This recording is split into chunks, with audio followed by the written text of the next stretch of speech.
The trial began. The government pleader, the magistrate, and other officials were on tenterhooks. They were at a loss to know what to do. The government pleader was pressing the magistrate to postpone the case, but I interfered and requested the magistrate not to postpone the case, as I wanted to plead guilty to having disobeyed the order to leave Champaran, and read a brief statement as follows. With the permission of the court, I would like to make a brief statement showing why I have taken the very serious step of seemingly disobeying the order passed under Section 144 of Criminal Procedure Code. In my humble opinion, it is a question of difference of opinion between the local administration and myself. I have entered the country with motives of rendering humanitarian and national service.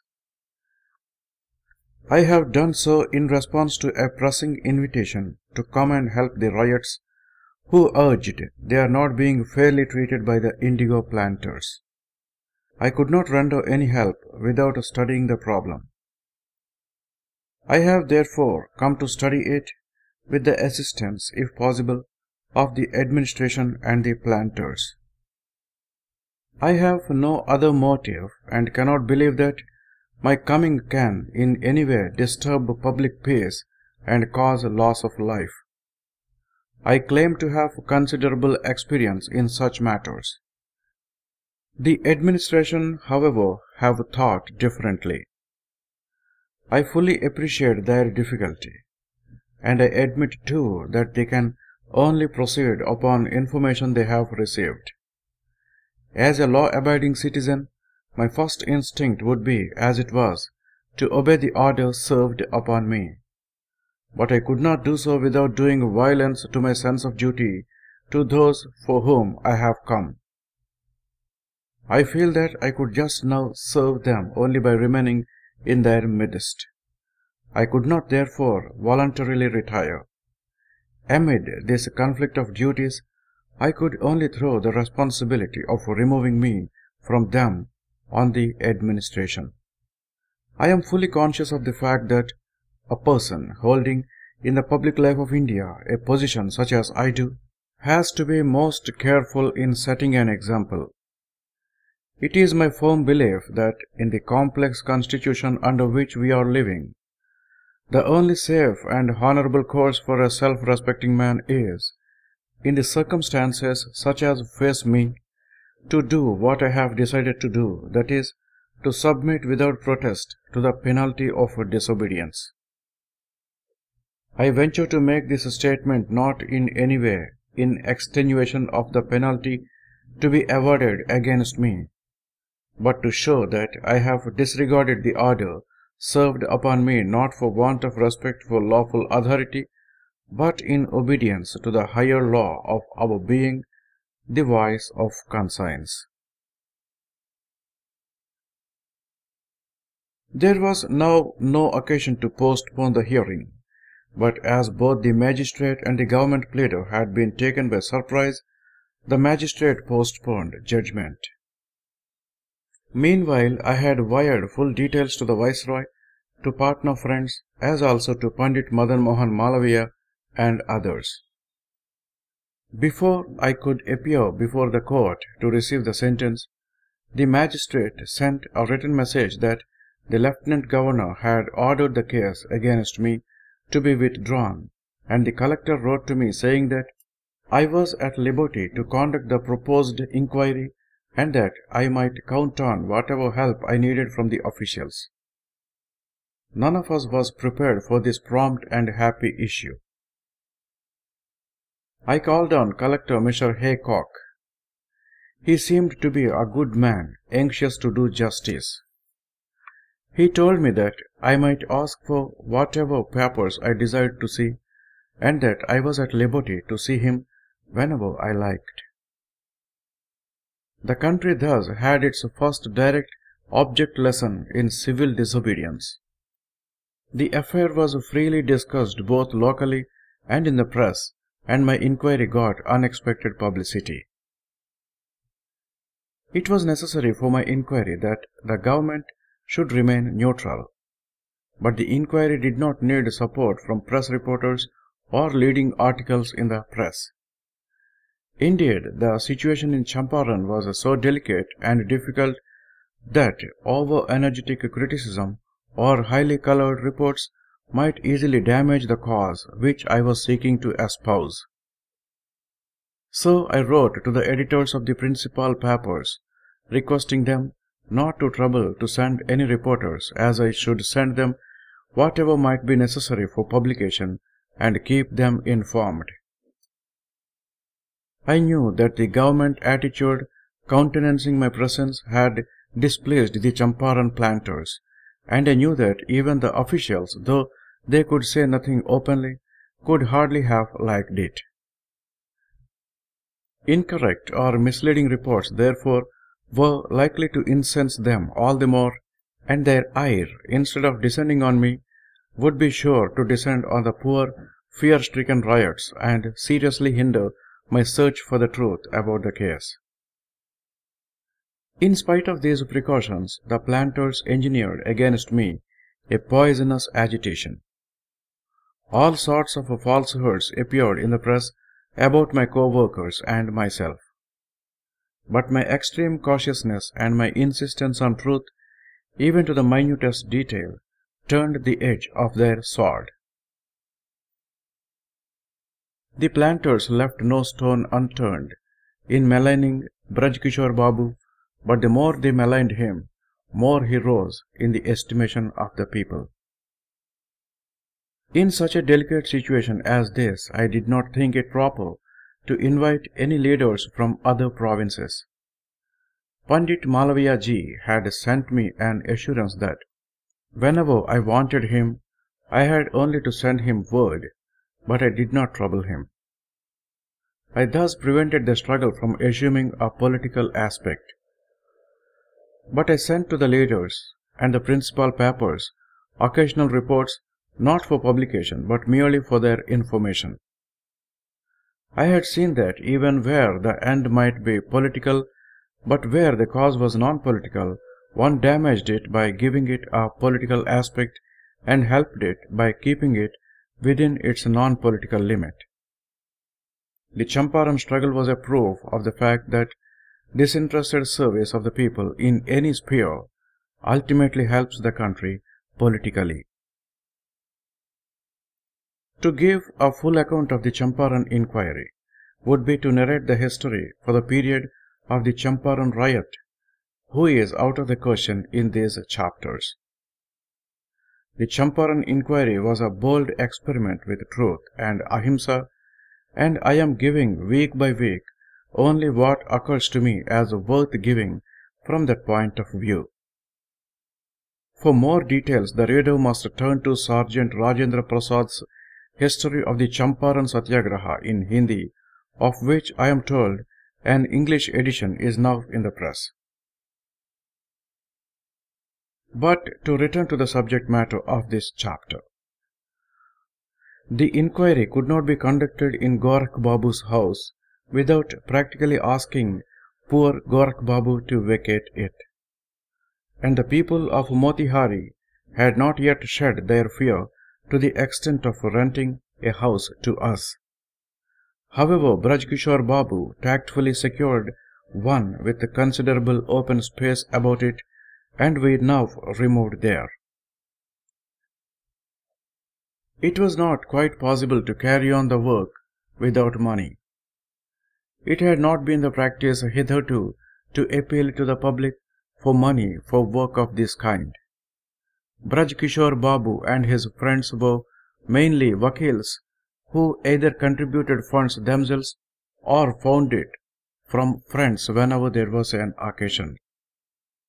How could they ask the people to pay when they and their kind could well afford to do so? That seemed to me the argument. I had made up my mind not to accept anything from the Champaran riots. It would be bound to be misinterpreted. I was equally determined not to appeal to the country at large for funds to conduct this inquiry. for that was likely to give it an all-India and political aspect. Friends from Bombay offered rupees 15,000, but I declined the offer with thanks. I decided to get as much as was possible with Braj Kishore Babu's help from well-to-do Biharis living outside Champaran and, if more was needed, to approach my friend Dr. P.J. Mehta of Rangoon. Dr. Mehta readily agreed to send me whatever might be needed. We were thus free from all anxiety on this score. We were not likely to require large funds, as we were bent on exercising the greatest economy in consonance with the poverty of Champaran. Indeed, it was found in the end that we did not need any large amount. I have an impression that we expended in all not more than 3,000 rupees, and as far as I remember, we saved a few hundred rupees from what we had collected. The curious ways of living of my companions in the early days was a constant theme of raillery at their expense. Each of the vakils had a servant and a cook, and therefore a separate kitchen, and they often had their dinner as late as midnight. Though they paid their own expenses, their irregularity worried me, but as we had become close friends, there was no possibility of a misunderstanding between us, as they received my ridicule in good part. Ultimately, it was agreed that the servants should be dispensed with, that all the kitchens should be amalgamated, and that regular hours should be observed. As all were not vegetarians, and as 2 kitchens would have been expensive, a common vegetarian kitchen was decided upon. It was also felt necessary to insist on simple meals. These arrangements considerably reduced the expenses and saved us a lot of time and energy, and both these were badly needed. Crowds of peasants came to make their statements, and they were followed by an army of companions who filled the compound and garden to overflowing. The efforts of my companions to save me from darshan seekers were often of no avail, and I had to be exhibited for darshan at particular hours. At least 5 to 7 volunteers were required to take down statements, and even then some people had to go away in the evening without being able to make their statements. All these statements were not essential, many of them being repetitions, but the people could not be satisfied otherwise, and I appreciated their feelings in the matter. Those who took down the statements had to observe certain rules.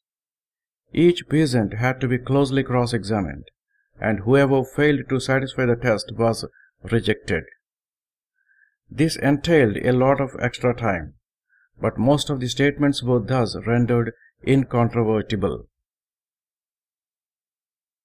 An officer from the CID would always be present when these statements were recorded. We might have prevented him, but we had decided from the very beginning not only not to mind the presence of CID officers, but to treat them with courtesy and to give them all the information that it was possible to give them. This was far from doing us any harm. On the contrary, the very fact that the statements were taken down in the presence of the CID officers made the peasants more fearless. Whilst on the one hand excessive fear of the CID was driven out of the peasants' minds, on the other their presence exercised a natural restraint on exaggeration. It was the business of CID friends to entrap people, and so the peasants had necessarily to be cautious. As I did not want to irritate the planters, but to win them over by gentleness, I made a point of writing to and meeting such of them against whom allegations of a serious nature were made. I met the Planters' Association as well, placed the riots' grievances before them, and acquainted myself with their point of view. Some of the planters hated me, some were indifferent, and a few treated me with courtesy. Braj Kishore Babu and Rajendra Babu were a matchless pair. Their devotion made it impossible for me to take a single step without their help. Their disciples or their companions, Shambhu Babu, Anugraha Babu, Dharani Babu, Ramanavami Babu and other vakils were always with us. Vindhya Babu and Janakdhari Babu also came and helped us now and then. All these were Biharis. Their principal work was to take down the riot's statements. Professor Kriplani could not but cast in his lot with us. Though a Sindhi, he was more Bihari than a born Bihari. I have seen only a few workers capable of merging themselves in the province of their adoption. Kriplani is one of those few. He made it impossible for anyone to feel that he belonged to a different province. He was my gatekeeper-in-chief. For the time being, he made it the end and aim of his life to save me from darshan seekers. He warded off people calling to his aid, now his unfailing humor, now his non-violent threats.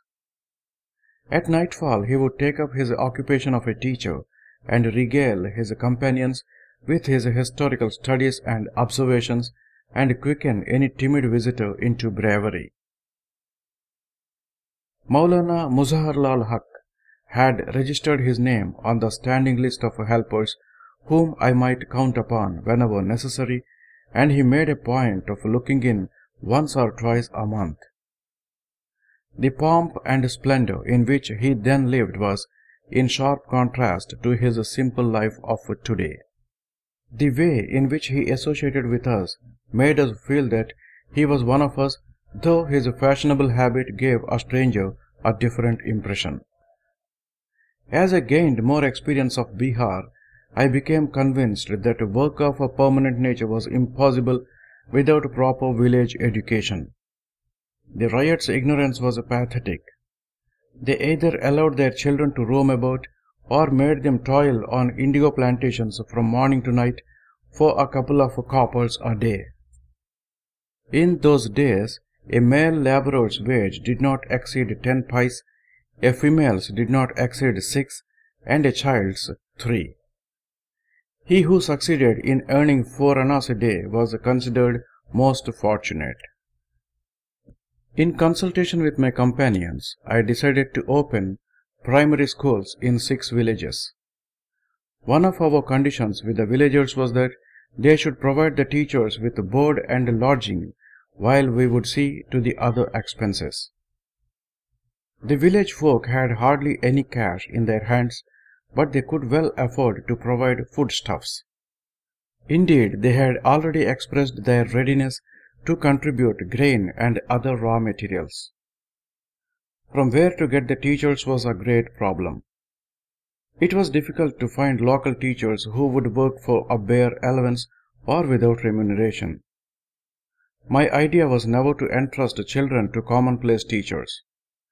Their literary qualification was not so essential as their moral fibre. So I issued a public appeal for voluntary teachers. It received a ready response. Sergeant Gangadharrao Deshpande sent Baba Saheb Soman and Pundalik. Srimati Avantika Bai Gokhale came from Bombay and Mrs. Anandibai Vaishampayan from Pune. I sent to the ashram for Chotalal, Surendranath and my son Devdas.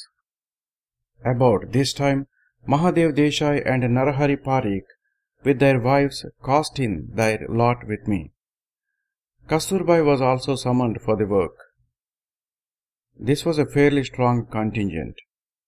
Srimati Avantika Bai and Srimati Anandibai were educated enough, but Srimati Durga Desai and Srimati Mani Behan Parikh had nothing more than a bare knowledge of Gujarati, and Kasturbai not even that. How were these ladies to instruct the children in Hindi? I explained to them that they were expected to teach the children not grammar and the 3 R's so much as cleanliness and good manners. I further explained that even as regards letters, there was not so great a difference between Gujarati, Hindi and Marathi as they imagined, and in the primary classes, at any rate, the teaching of the rudiments of the alphabet and numerals was not a difficult matter. The result was that the classes taken by these ladies were found to be most successful. The experience inspired them with confidence and interest in their work. Avantika Bai's became a model school. She threw herself heart and soul into her work. She brought her exceptional gifts to bear on it. Through these ladies we could, to some extent, reach the village women. But I did not want to stop at providing for primary education. The villages were insanitary, the lanes full of filth, the wells surrounded by mud and stink, and the courtyards unbearably untidy. The elder people badly needed education in cleanliness. They were all suffering from various skin diseases. So it was decided to do as much sanitary work as possible and to penetrate every department of their lives. Doctors were needed for this work. I requested the Servants of India Society to lend us the services of the late Dr. Dev. We had been great friends, and he readily offered his service for 6 months. The teachers, men and women, had all to work under him. All of them had express instructions not to concern themselves with the grievances against planters or with the politics. People who had any complaints to make were to be referred to me. No one was to venture out of his beat. The friends carried out these instructions with wonderful fidelity. I do not remember a single occasion of indiscipline. As far as was possible, we placed each school in charge of one man and one woman. These volunteers had to look after medical relief and sanitation. The women folk had to be approached through women. Medical relief was a simple affair. Castor oil, quinine and sulphur ointment were the only drugs provided to the volunteers. If the patient showed a furred tongue or complained of constipation, castor oil was administered. In case of fever, quinine was given after an opening dose of castor oil, and the sulphur ointment was applied in case of boils and itch after thoroughly washing the affected parts. No patient was permitted to take home any medicine. Wherever there was some complication, Dr. Dev was consulted. Dr. Dev used to visit each center on certain fixed dates in the week. Quite a number of people availed themselves of this simple relief. This plan of work will not seem strange when it is remembered that the prevailing ailments were few and amenable to simple treatment, but by no means requiring expert help. As for the people, the arrangement answered excellently. Sanitation was a difficult affair. The people were not prepared to do anything themselves. Even the field labourers were not ready to do their own scavenging. But Dr. Dev was not a man easily to lose heart. He and the volunteers concentrated their energies on making a village ideally clean. They swept the roads and the courtyards, cleaned out the wells, filled up the pools nearby, and lovingly persuaded the villagers to raise volunteers from amongst themselves. In some villages they shamed people into taking up the work, and in others the people were so enthusiastic that they even prepared roads to enable my car to go from place to place. These sweet experiences were not unmixed with bitter ones of people's apathy. I remember some villagers frankly expressing their dislike for this work. It may not be out of place here to narrate an experience that I have described before now at many meetings. Bhiti Harwa was a small village in which was one of our schools. I happened to visit a smaller village in its vicinity and found some of the women dressed very dirtily. So I told my wife to ask them why they did not wash their clothes. She spoke to them. One of the women took her into her hut and said, "Look now, there is no box or cupboard here containing other clothes. The saree I am wearing is the only one I have. How am I to wash it? Tell Mahatma Ji to get me another saree, and I shall then promise to bathe and put on clean clothes every day." This cottage was not an exception, but a type to be found in many Indian villages. In countless cottages in India, people live without any furniture and without a change of clothes, merely with a rag to cover their shame. One more experience I will note. In Champaran there is no lack of bamboo and grass. The school hut they had put up at Bhiti Harwa was made of these materials. Someone, possibly some of the neighboring planters' men, set fire to it one night. It was not thought advisable to build another hut of bamboo and grass. The school was in charge of Sergeant Soman and Kasturbai.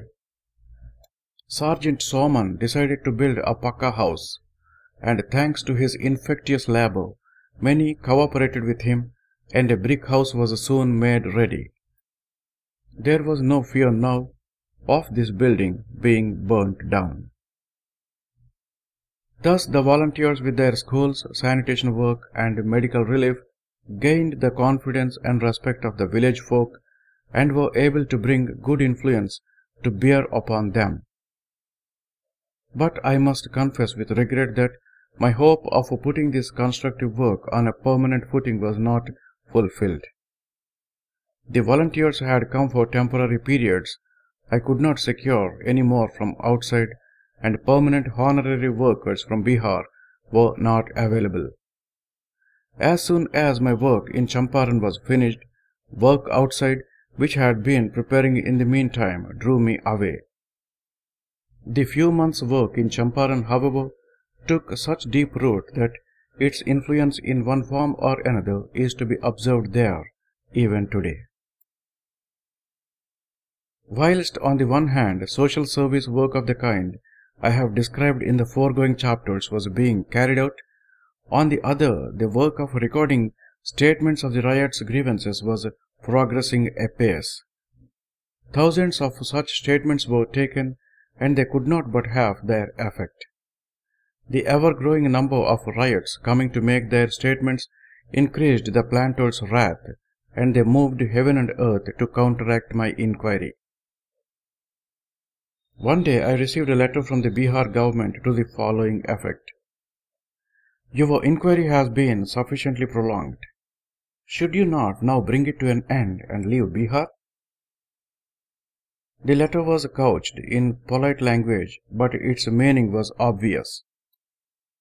I wrote in reply that the inquiry was bound to be prolonged, and unless and until it resulted in bringing relief to the people, I had no intention of leaving Bihar. I pointed out that it was open to government to terminate my inquiry by accepting the riots' grievances as genuine and redressing them, or by recognizing that the riots had made out a prima facie case for an official inquiry which should be immediately instituted. Sir Edward Gate, the Lieutenant Governor, asked me to see him, expressed his willingness to appoint an inquiry, and invited me to be a member of the committee.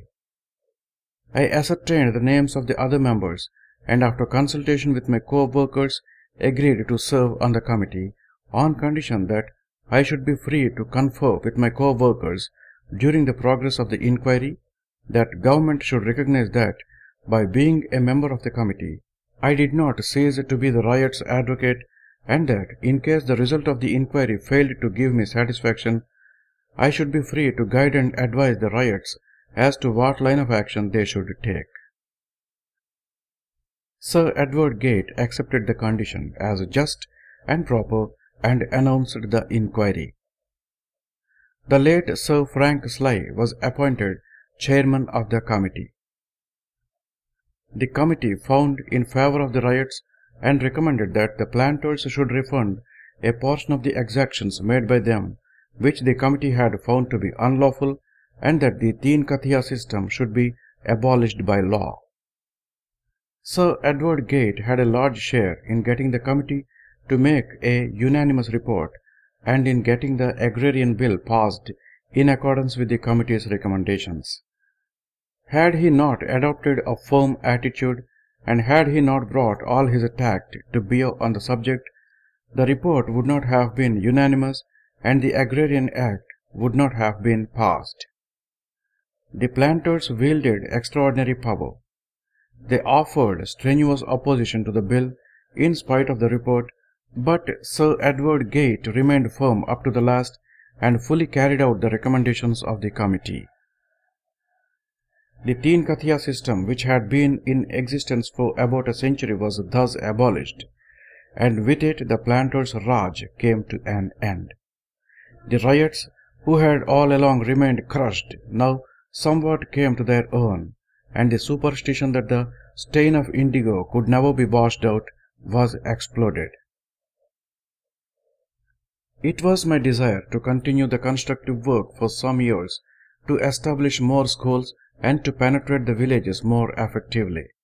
The ground has been prepared, but it did not please God, as often before, to allow my plans to be fulfilled. Fate decided otherwise and drove me to take up work elsewhere. Whilst I was yet winding up my work on the committee, I received a letter from Sergeants Mohanlal Pandya and Shankarlal Parikh telling me of the failure of crops in the Kheda district and asking me to guide the peasants who were unable to pay the assessment. I had not the inclination, the ability or courage to advise without an inquiry on the spot. At the same time, there came a letter from Srimati Anasuya Bai about the condition of labour in Ahmedabad. Wages were low, the labourers had long been agitating for an increment, and I had a desire to guide them if I could. But I had not the confidence to direct even this comparatively small affair from that long distance. So I seized the first opportunity to go to Ahmedabad.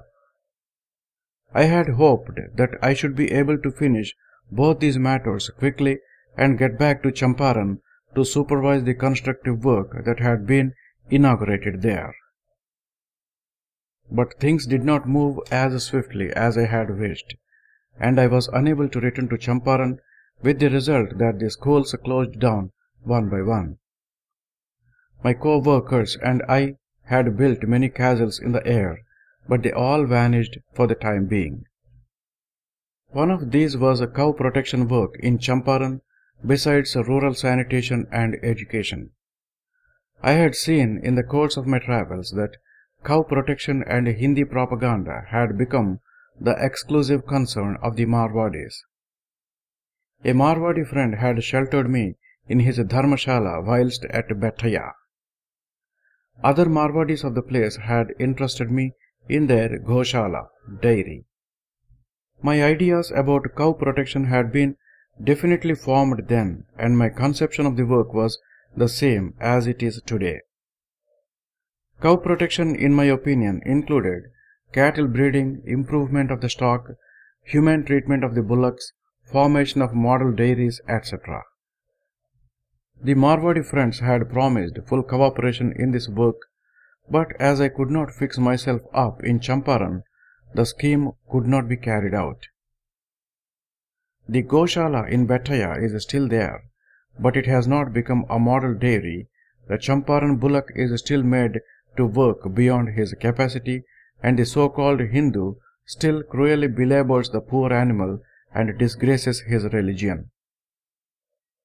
That this work should have remained unrealized had been, to me, a continual regret, and whenever I go to Champaran and hear the gentle reproaches of the Marwadi and Bihari friends, I recall with a heavy sigh all those plans which I had to drop so abruptly.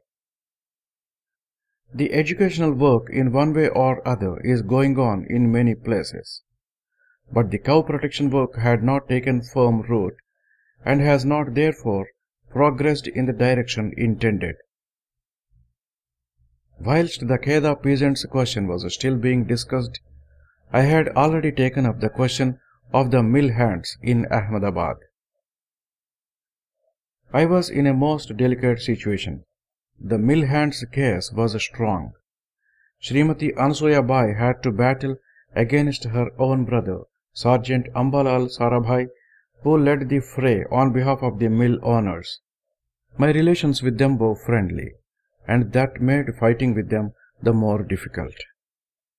I held consultations with them and requested them to refer the dispute to arbitration, but they refused to recognize the principle of arbitration. I had therefore to advise the laborers to go on strike. Before I did so, I came in very close contact with them and their leaders and explained to them the conditions of a successful strike. Number 1. Never to resort to violence. Number 2. Never to molest blacklegs. Number 3. Never to depend upon arms. And Number 4. To remain firm no matter how long the strike continued. And to earn bread during the strike by any other honest labor. The leaders of the strike understood and accepted the conditions, and the laborers pledged themselves at a general meeting not to resume work until either their terms were accepted or the mill owners agreed to refer the dispute to arbitration. It was during this strike that I came to know intimately Sergeants Vallabhbhai Patel and Shankarlal Bankar. Srimati Ansuya Bai I knew well before this. We had daily meetings of the strikers under the shade of a tree on the bank of the Sabarmati. They attended the meeting in their thousands, and I reminded them in my speeches of their pledge and of the duty to maintain peace and self-respect. They daily paraded the streets of the city in peaceful procession, carrying their banner bearing the inscription "Ek Take," keep the pledge. The strike went on for 21 days. During the continuance of the strike, I consulted the mill owners from time to time and entreated them to do justice to the laborers. "We have our pledge too," they used to say. "Our relations with the laborers are those of parents and children. How can we brook the interference of a third party? Where is the room for arbitration?" Before I proceed to describe the progress of the labor dispute, it is essential to have a peep into the ashram. All the while I was in Champaran, the ashram was never out of my mind, and occasionally I paid it flying visits. At that time, the ashram was in Kochrab, a small village near Ahmedabad. Plague broke out in this village, and I saw evident danger to the safety of the ashram children. It was impossible to keep ourselves immune from the effects of the surrounding insanitation, however scrupulously we might observe the rules of cleanliness within the ashram walls. We were not then equal either to getting the Kochrab people to observe these rules nor to serving the village otherwise. Our ideal was to have the ashram at a safe distance both from town and village, and yet at a manageable distance from either. And we were determined some day to settle on ground of our own. The plague, I felt, was a sufficient notice to quit Kochrab. Sergeant Panjabhai Hirachand, a merchant in Ahmedabad, had come in close contact with the ashram and used to serve us in a number of matters in a pure and selfless spirit. He had a wide experience of things in Ahmedabad, and he volunteered to procure us suitable land. I went about with him north and south of Kochrab in search of land, and then suggested to him to find out a piece of land 3 or 4 miles to the north. He hit upon the present site. Its vicinity to the Sabarmati Central Jail was for me a special attraction. As jail going was understood to be the normal lot of Satyagrahis, I liked this position, and I knew that the sites selected for jails have generally clean surroundings. In about 8 days, the sale was executed. There was no building on the land and no tree, but its situation on the bank of the river and its solitude were great advantages. We decided to start by living on a canvas and having a tin shed for a kitchen till permanent houses were built. The ashram had been slowly growing. We were now over 40 souls, men, women and children, having our meals at a common kitchen. The whole conception about the removal was mine. The execution was, as usual, left to Magan Lal. Our difficulties before we had permanent living accommodation were great. The rains were impending, and provisions had to be got from the city 4 miles away. The ground, which had been a waste, was infested with snakes, and it was no small risk to live with little children under such conditions. The general rule was not to kill the snakes, though I confess none of us had shed the fear of these reptiles, nor have we even now. The rule of not killing venomous reptiles has been practiced for the most part at Phoenix, Tolstoy Farm and Sabarmati. At each of these places we had to settle on waste lands. We have had, however, no loss of life occasioned by snake bite. I see with the eye of faith in this circumstance the hand of the God of mercy. Let no one cavil at this, saying that God can never be partial and that he has no time to meddle with the humdrum affairs of men. I have no other language to express the fact of the matter, to describe this uniform experience of mine. Human language can but imperfectly describe God's ways. I am sensible of the fact that they are indescribable and inscrutable. But if mortal man will dare to describe them, he has no better medium than his own inarticulate speech. Even if it be a superstition to believe that complete immunity from harm for 25 years, in spite of a fairly regular practice of non-killing, is not a fortuitous accident but a grace of God, I should still hug that superstition. During the strike of the mill hands in Ahmedabad, the foundation of the ashram weaving shed was being laid. For the principal activity of the ashram was then weaving. Spinning had not so far been possible for us.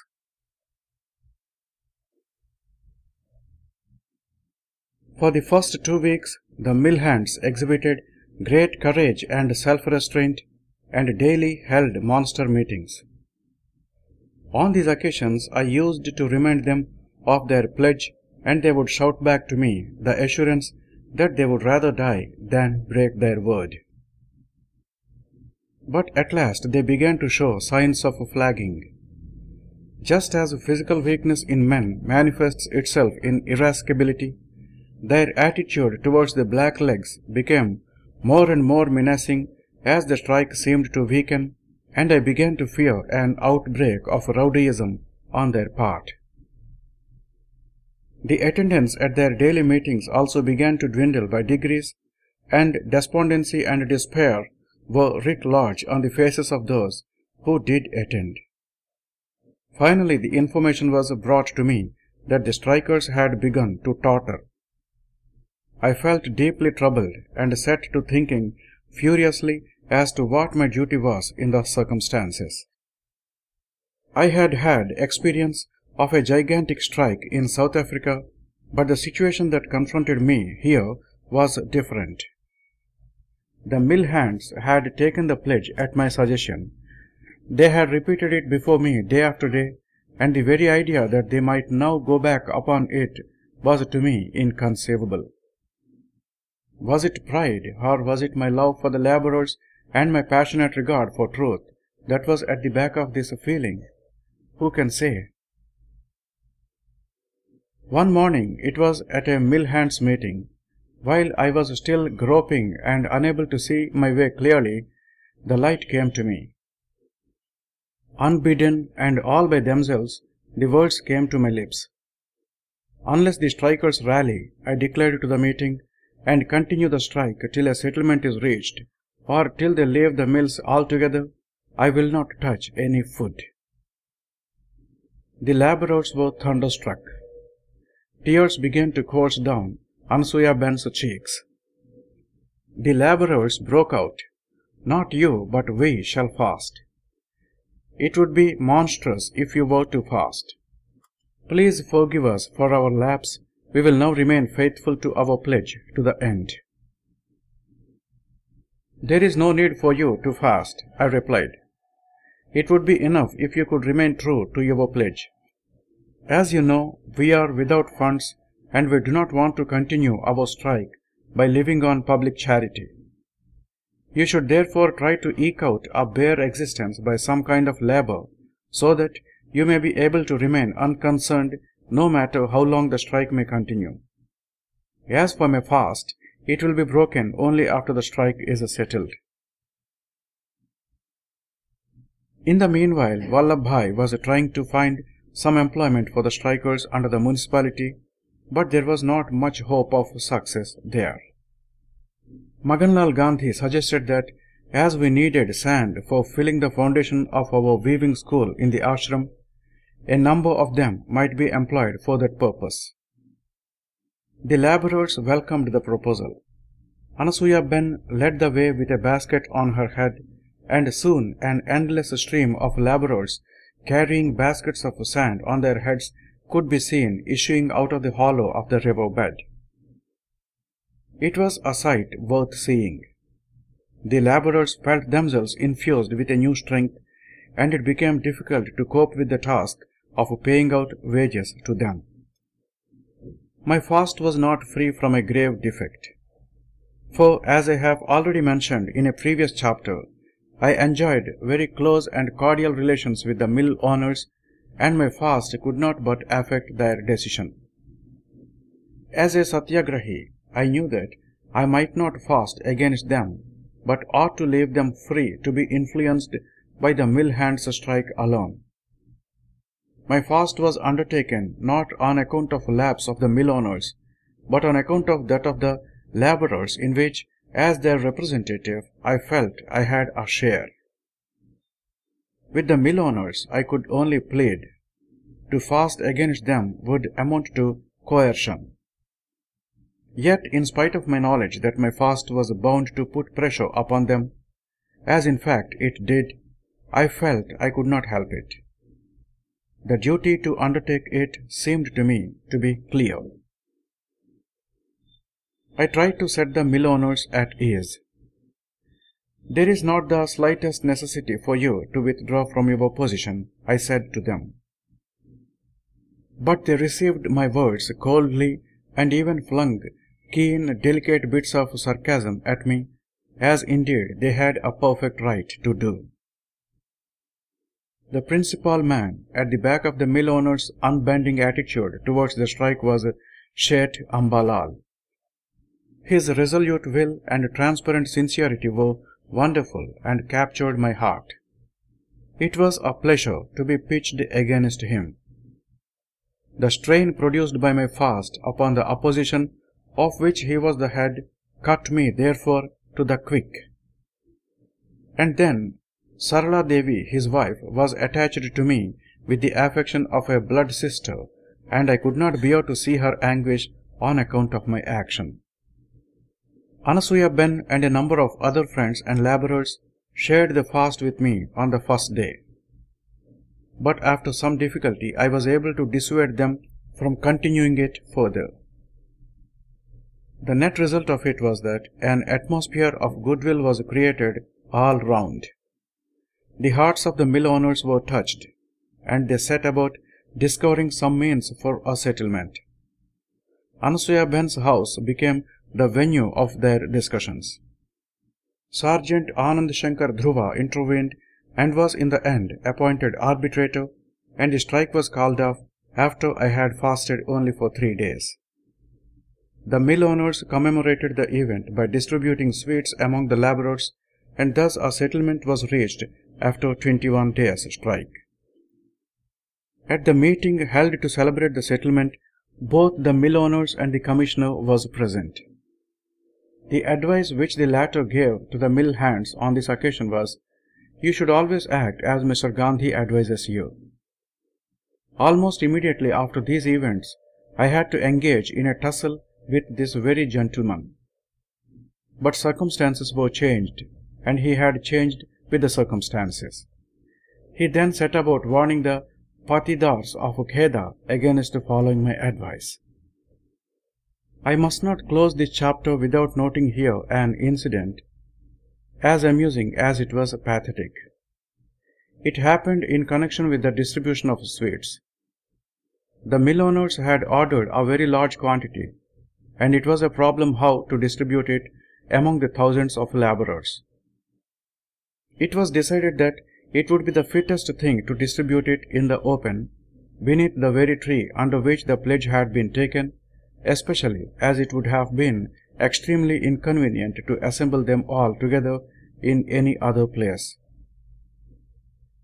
I had taken it for granted that the men who had observed strict discipline for full 21 days would, without any difficulty, be able to remain standing in an orderly manner while the sweets were being distributed, and not make an impatient scramble for them.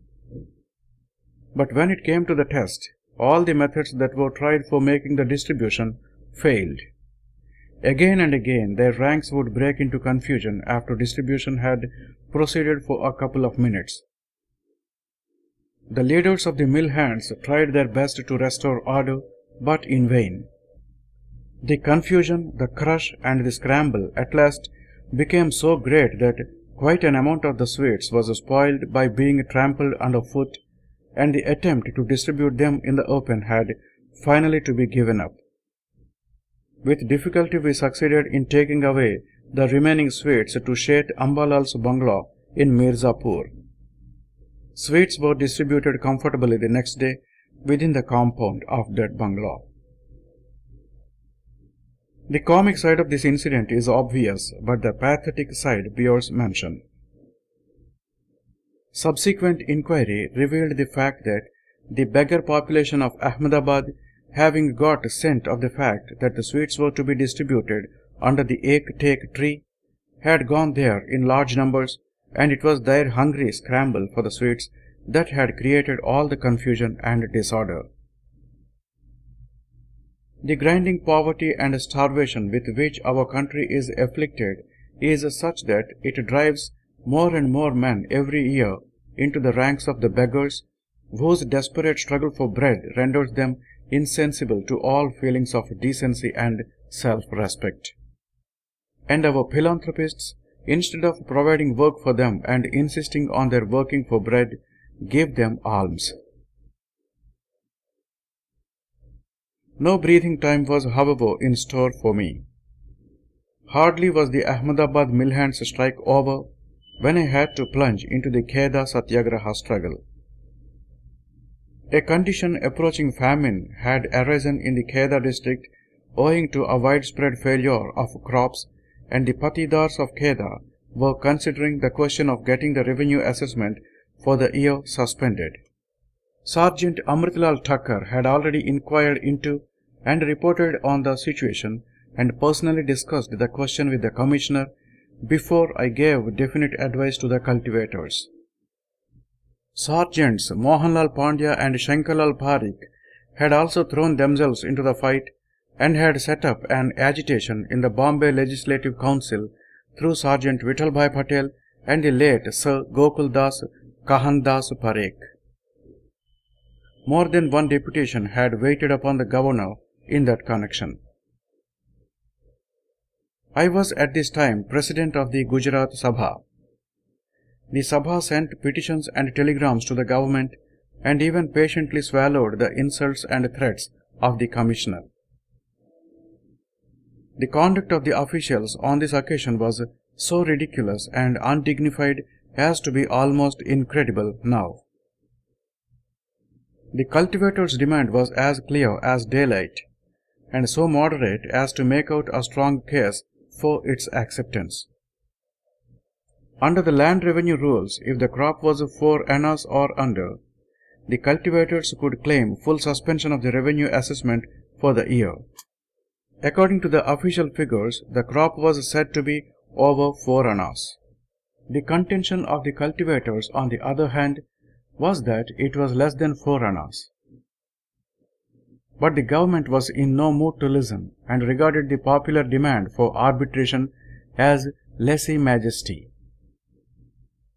At last, all petitioning and prayer having failed, after taking counsel with co-workers, I advised the patidars to resort to Satyagraha. Besides the volunteers of Kheda, my principal comrades in this struggle were Sergeants Vallabhbhai Patel, Shankarlal Banker, Srimati Ansuya Behan, Sergeants Indulal Yagnik, Mahadev Desai and others. Sergeant Vallabhbhai, in joining the struggle, had to suspend a splendid and growing practice at the bar, which for all practical purposes he was never able to resume. We fixed up our headquarters at the Nadiyad Ashram, no other place being available which would have been large enough to accommodate all of us.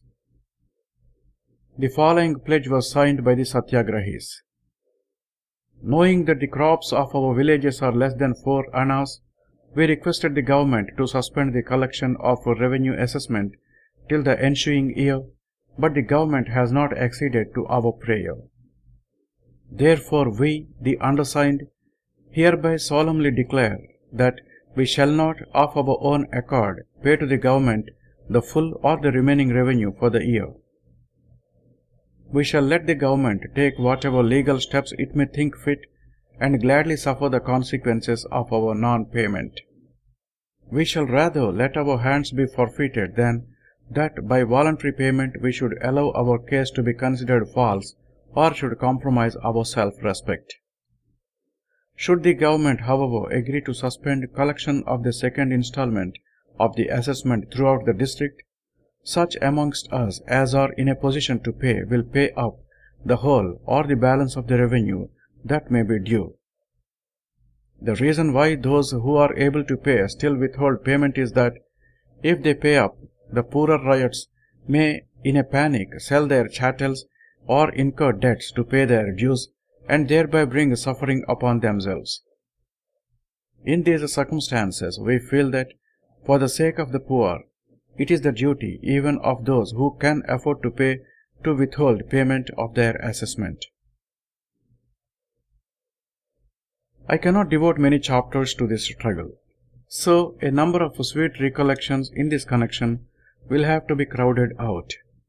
Those who want to make a fuller and deeper study of this important fight would do well to read the full and authentic history of the Kheda Satyagraha by Sergeant Shankarlal Parikh of Kathlal, Kheda. Champaran being in a faraway corner of India, and the press having been kept out of the campaign, it did not attract visitors from outside. Not so with the Kheda campaign, of which the happenings were reported in the press from day to day. The Gujaratis were deeply interested in the fight, which was to them a noble experiment. They were ready to pour forth their riches for the success of the cause. It was not easy for them to see that Satyagraha could not be conducted simply by means of money. Money is the thing that it least needs. In spite of my remonstrance, the Bombay merchants sent us more money than necessary so that we had some balance left at the end of the campaign. At the same time, the Satyagrahi volunteers had to learn the new lesson of simplicity. I cannot say that they imbibed it fully, but they considerably changed their ways of life. For the patidar farmers, too, the fight was quite a new thing. We had therefore to go about from village to village explaining the principles of Satyagraha. The main thing was to rid the agriculturists of their fear by making them realize that the officials were not the masters but the servants of the people, inasmuch as they received their salaries from the taxpayer. And then it seemed well nigh impossible to make them realize the duty of combining civility with fearlessness. Once they had shed the fear of the officials, how could they be stopped from returning their insults? And yet, if they resorted to incivility, it would spoil their satyagraha like a drop of arsenic in milk. I realized later that they had less fully learnt the lesson of civility than I had expected. Experience has taught me that civility is the most difficult part of satyagraha. Civility does not here mean the mere outward gentleness of speech cultivated for the occasion, but an inborn gentleness and a desire to do the opponent good. These should show themselves in every act of a satyagrahi. In the initial stages, though the people exhibited much courage, the government did not seem inclined to take strong action. But as the people's firmness showed no signs of wavering, the government began coercion. The attachment officers sold people's cattle and seized whatever movables they could lay hands on. Penalty notices were served, and in some cases standing crops were attached. This unnerved the peasants, some of whom paid up their dues, while others desired to place safe movables in the way of the officials so that they might attach them to realize the dues. On the other hand, some were prepared to fight to the bitter end. While these things were going on, one of Sergeant Shankarlal Parikh's tenants paid up the assessment in respect of his land. This created a sensation. Sergeant Shankarlal Parikh immediately made amends for his tenant's mistake by giving away, for charitable purposes, the land for which the assessment had been paid. He thus saved his honor and set a good example to others. With a view to stealing the hearts of those who were frightened, I advised the people under the leadership of Sergeant Mohanlal Pandya to remove the crop of onion from a field which had been, in my opinion, wrongly attached. I did not regard this as a civil disobedience, but even if it was, I suggested that this attachment of standing crops, though it might be in accordance with law, was morally wrong and was nothing short of looting, and that therefore it was the people's duty to remove the onion in spite of the order of attachment. This was a good opportunity for the people to learn a lesson in courting fines or imprisonment, which was the necessary consequence of such disobedience. For Sergeant Mohanlal Pandya, it was a thing after his heart. He did not like the campaign to end without someone undergoing suffering in the shape of imprisonment for something done consistently with the principles of Satyagraha. So he volunteered to remove the onion crop from the field, and in this 7 or 8 friends joined him. It was impossible for the government to leave them free. The arrest of Sergeant Mohanlal and his companions added to the people's enthusiasm. When the fear of jail disappears, repression puts heart into the people. Crowds of them besieged the courthouse on the day of the hearing. Pandya and his companions were convicted and sentenced to a brief term of imprisonment.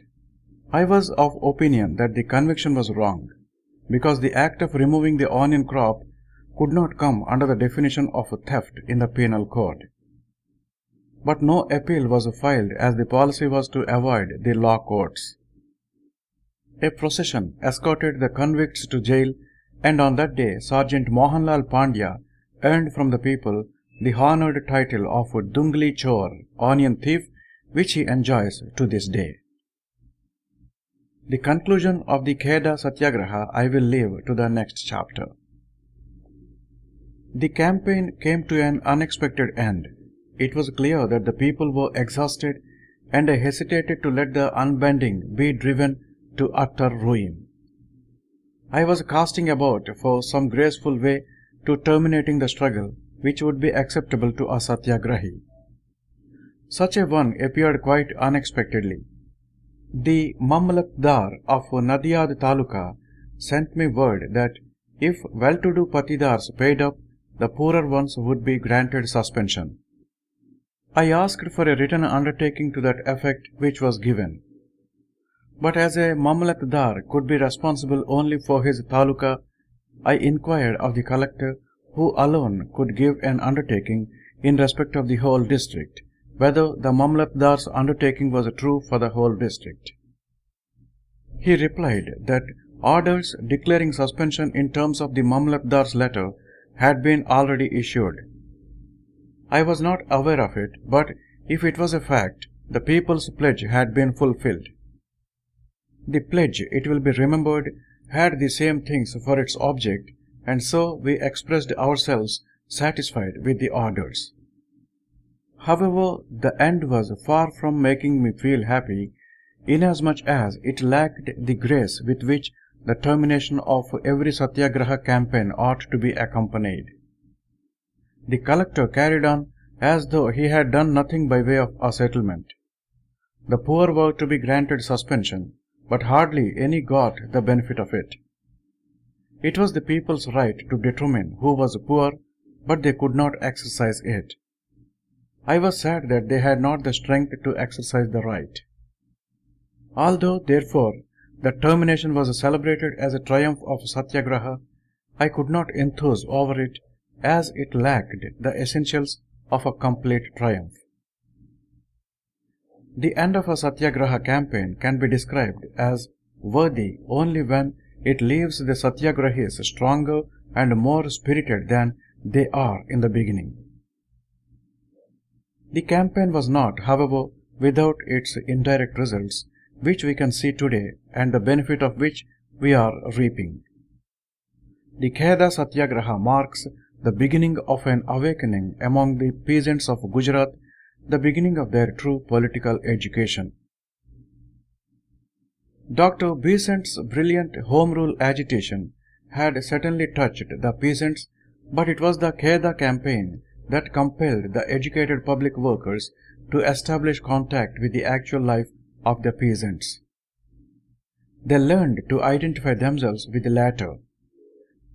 They found their proper sphere of work, their capacity for sacrifice increased.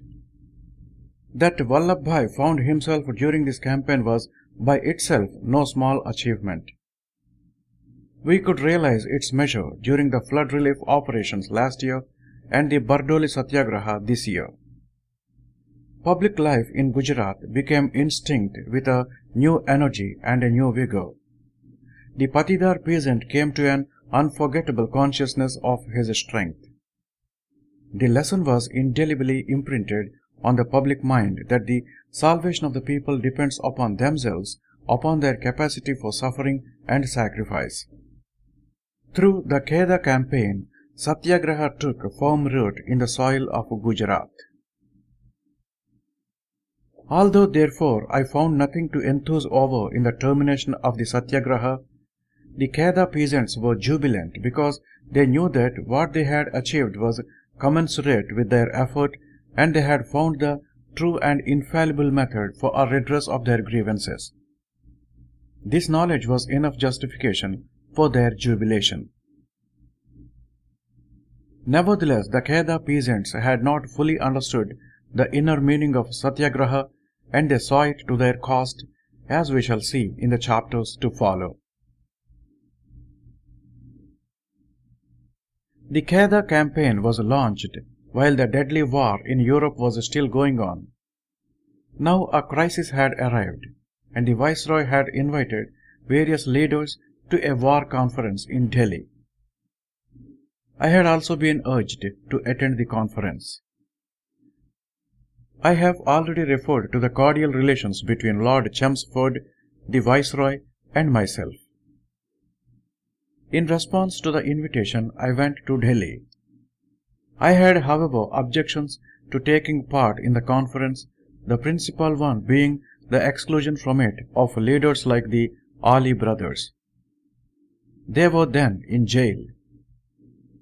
I had met them only once or twice, though I had heard much about them. Everyone had spoken highly of their services and their courage. I had not then come in close touch with Hakim Sahib, but Principal Rudra and Dinabandhu Andrews had told me a deal in his praise. I had met Mr. Shoaib Qureshi and Mr. Khwaja at the Muslim League in Calcutta. I had also come in contact with Doctors Ansari and Abur Rahman. I was seeking the friendship of good Muslims and was eager to understand the Muslim mind through contact with their purest and most patriotic representatives. I therefore never needed any pressure to go with them wherever they took me in order to get into intimate touch with them. I had realized early enough in South Africa that there was no genuine friendship between the Hindus and the Muslims. I never missed a single opportunity to remove obstacles in the way of unity. It was not in my nature to placate anyone by adulation or at the cost of self-respect. But my South African experiences had convinced me that it would be on the question of Hindu-Muslim unity that my ahimsa would be put to its severest test, and that the question presented the widest field for my experiments in ahimsa. The conviction is still there. Every moment of my life I realize that God is putting me on my trial. Having such strong convictions on the question, when I returned from South Africa, I prized the contact with the brothers. But before closer touch could be established, they were isolated. Maulana Muhammad Ali used to write long letters to me from Betul and Chhindwara whenever his jailers allowed him to do so. I applied for permission to visit the brothers, but to no purpose. It was after the imprisonment of the Ali brothers that I was invited by Muslim friends to attend their session of the Muslim League at Calcutta. Being requested to speak, I addressed them on the duty of the Muslims to secure the brothers' release. A little while after this, I was taken by these friends to the Muslim college at Aligarh. There I invited the young men to be fakirs for the service of the motherland. Next, I opened correspondence with the government for the release of the brothers. In that connection, I studied the brothers' views and activities about the Khilafat. I had discussions with Muslim friends. I felt that if I would become a true friend of the Muslims, I must render all possible help in securing the release of the brothers and a just settlement of the Khilafat question. It was not for me to enter into the absolute merits of the question, provided there was nothing immoral in their demands. In matters of religion, beliefs differ, and each one is supreme for himself. If all had the same belief about all matters of religion, there would be only one religion in the world. As time progressed, I found that the Muslim demand about the Khilafat was not only not against any ethical principle, but that the British Prime Minister had admitted the justice of the Muslim demand. I felt therefore bound to render what help I could in securing a due fulfillment of the Prime Minister's pledge. The pledge had been given in such clear terms that the examination of the Muslim demand on the merits was needed only to satisfy my conscience. Friends and critics have criticized my attitude regarding the Khilafat question. In spite of the criticism, I feel that I have no reason to revise it or to regret my cooperation with the Muslims. I should adopt the same attitude should a similar occasion arise. When therefore I went to Delhi, I had fully intended to submit the Muslim case to the Viceroy. The Khilafat question had not then assumed the shape it did subsequently. But on my reaching Delhi, another difficulty in the way of my attending the conference arose. Dinabandhu Andrews raised a question about the morality of my participation in the war conference. He told me of the controversy in the British press regarding secret treaties between England and Italy. How could I participate in the conference if England had entered into secret treaties with another European power? Asked Mr. Andrews. I knew nothing of the treaties. Dinabandhu Andrews' word was enough for me. I therefore addressed a letter to Lord Chelmsford explaining my hesitation to take part in the conference. He invited me to discuss the question with him. I had a prolonged discussion with him and his private secretary, Mr. Maffei. As a result, I agreed to take part in the conference. This was in effect the Viceroy's argument. Surely you do not believe that the Viceroy knows everything done by the British cabinet. I do not claim, no one claims that the British government is infallible. But if you agree that the empire has been, on the whole, a power for good, if you believe that India has, on the whole, benefited by the British connection, would you not admit that it is the duty of every Indian citizen to help the empire in the hour of its need? I too have read that the British papers say about the secret treaties. I can assure you that I know nothing beyond what the papers say, and you know the canards that these papers frequently start. Can you, acting on a mere newspaper report, refuse help to the empire at such a critical juncture?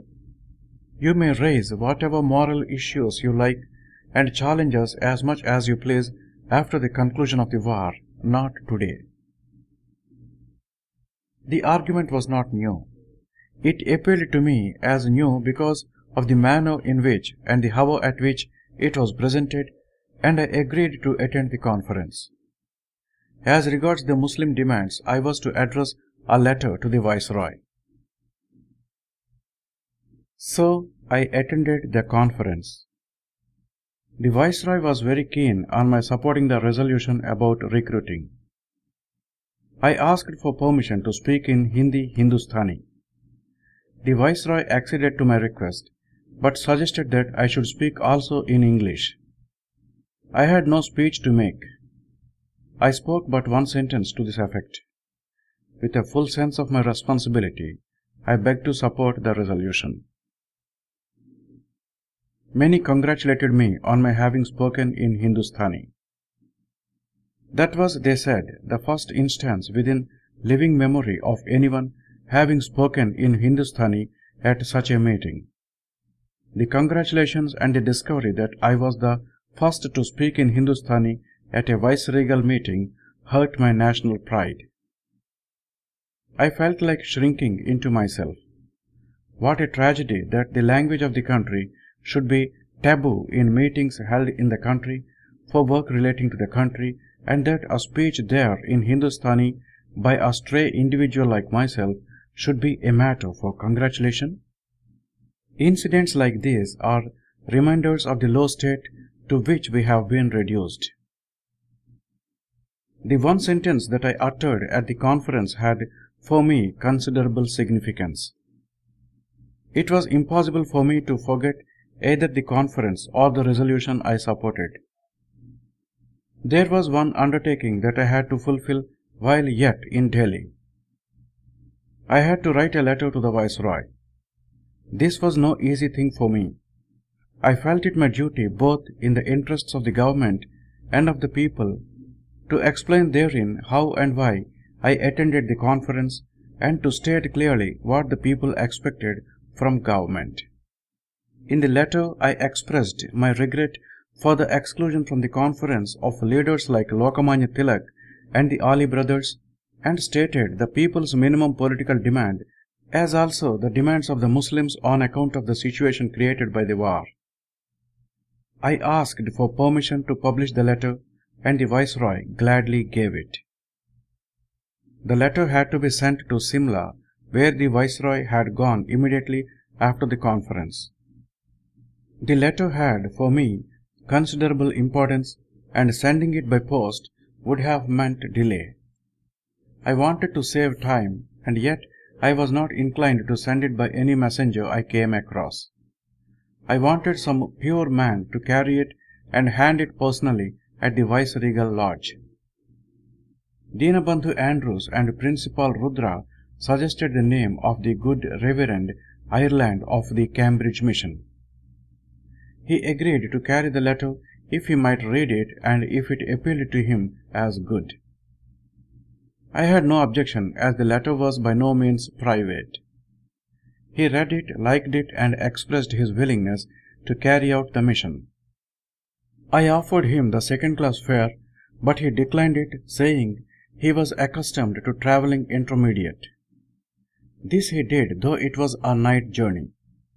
His simplicity and his straight and plain-spoken manner captivated me. The letter thus delivered at the hands of a pure-minded man had, as I thought, the desired result. It eased my mind and cleared my way. The other part of my obligation consisted in raising recruits. Where could I make a beginning except in Kheda? And whom could I invite to be the first recruits except my own co-workers? So, as soon as I reached Nadiad, I had a conference with Vallabhbhai and other friends. Some of them could not easily take to the proposal. Those who liked the proposal had misgivings about its success. There was no love lost between the government and the classes to which I wanted to make my appeal. The bitter experience they had had of the government officials was still fresh in their memory. And yet they were in favor of starting work. As soon as I set about my task, my eyes were opened. My optimism received a rude shock. Whereas during the revenue campaign the people readily offered their carts free of charge and 2 volunteers came forth when one was needed, it was difficult now to get a cart even on hire, to say nothing of the volunteers. But we would not be dismayed. We decided to dispense with the use of carts and to do our journeys on foot. At this rate, we had to trudge about 20 miles a day. If carts were not forthcoming, it was idle to expect people to feed us. It was hardly proper to ask for food. So it was decided that every volunteer must carry his food in his satchel. No bedding or sheet was necessary, as it was summer. We had meetings wherever we went. People did attend, but hardly 1 or 2 offered themselves as recruits. You are a votary of Ahimsa. How can you ask us to take up arms? What good has government done for India to deserve our cooperation? These and similar questions used to be put to us. However, our steady work began to tell. Quite a number of names were registered, and we hoped that we should be able to have a regular supply as soon as the first batch was sent. I had already begun to confer with the commissioner as to where the recruits were to be accommodated. The commissioners in every division were holding conferences on the Delhi model. One such was held in Gujarat. My co-workers and I were invited to it. We attended, but I felt there was even less place for me here than at Delhi. In this atmosphere of a servile submission, I felt ill at ease. I spoke somewhat at length. I could say nothing to please the officials, and I had certainly 1 or 2 hard things to say. I used to issue leaflets asking people to enlist as recruits. One of the arguments I had used was distasteful to the commissioner. Among the many misdeeds of the British rule in India, history will look upon the act depriving a whole nation of arms as the blackest. If we want the Arms Act to be repealed, if we want to learn the use of arms, here is a golden opportunity. If the middle classes render voluntary help to government in the hour of its trial, distrust will disappear and the ban on possessing arms will be withdrawn. The commissioner referred to this and said that he appreciated my presence in the conference in spite of the differences between us. And I had to justify my standpoint as courteously as I could. Here is the letter to the Viceroy referred to above. Quote, As you are aware, after careful consideration, I felt constrained to convey to Your Excellency that I could not attend the conference for reasons stated in the letter of the 26th instant, April, but after the interview you were good enough to grant me. I persuaded myself to join it, if for no other cause, then certainly out of my great regard for yourself. One of my reasons for abstention, and perhaps the strongest, was that Lokmanya Tilak, Mrs. Besant and the Oli brothers, whom I regard as among the most powerful leaders of public opinion, were not invited to the conference. I still feel that it was a grave blunder not to have asked them, and I respectfully suggest that that blunder might be possibly repaired if these leaders were invited to assist the government by giving it the benefit of their advice at the provincial conference, which I understand are to follow. I venture to submit that no government can afford to disregard the leaders who represent the large masses of the people as these do, even though they may hold views fundamentally different. At the same time, it gives me pleasure to be able to say that the views of all parties were permitted to be freely expressed at the committees of the conference. For my part, I purposely refrained from stating my views at the committee at which I had the honor of serving, or at the conference itself. I felt that I could best serve the objects of the conference by simply tendering my support to the resolutions submitted to it, and this I have done without any reservation. I hope to translate the spoken word into action as early as the government can see its way to accept my offer, which I am submitting simultaneously herewith in a separate letter. I recognize that in the hour of its danger we must give, as we have decided to give, ungrudging and unequivocal support to the empire of which we aspire in the near future to be partners in the same sense as the dominions overseas. But it is the simple truth that our response is due to the expectation that our goal will be reached all the more speedily. On that account, even as performance of duty automatically confers a corresponding right, people are entitled to believe that the imminent reforms alluded in your speech will embody the main general principles of a Congress League scheme, and I am sure that it is this faith which have enabled many members of the conference to tender to the government their full-hearted cooperation.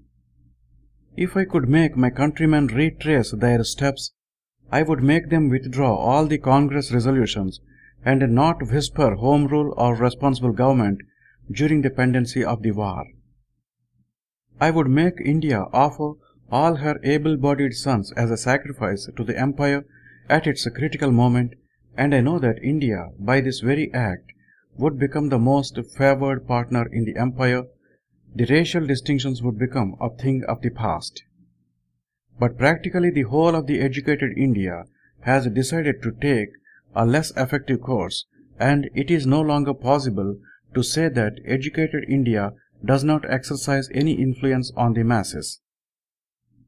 I have been coming into most intimate touch with the riots ever since my return from South Africa to India, and I wish to assure you that the desire for home rule has widely penetrated them.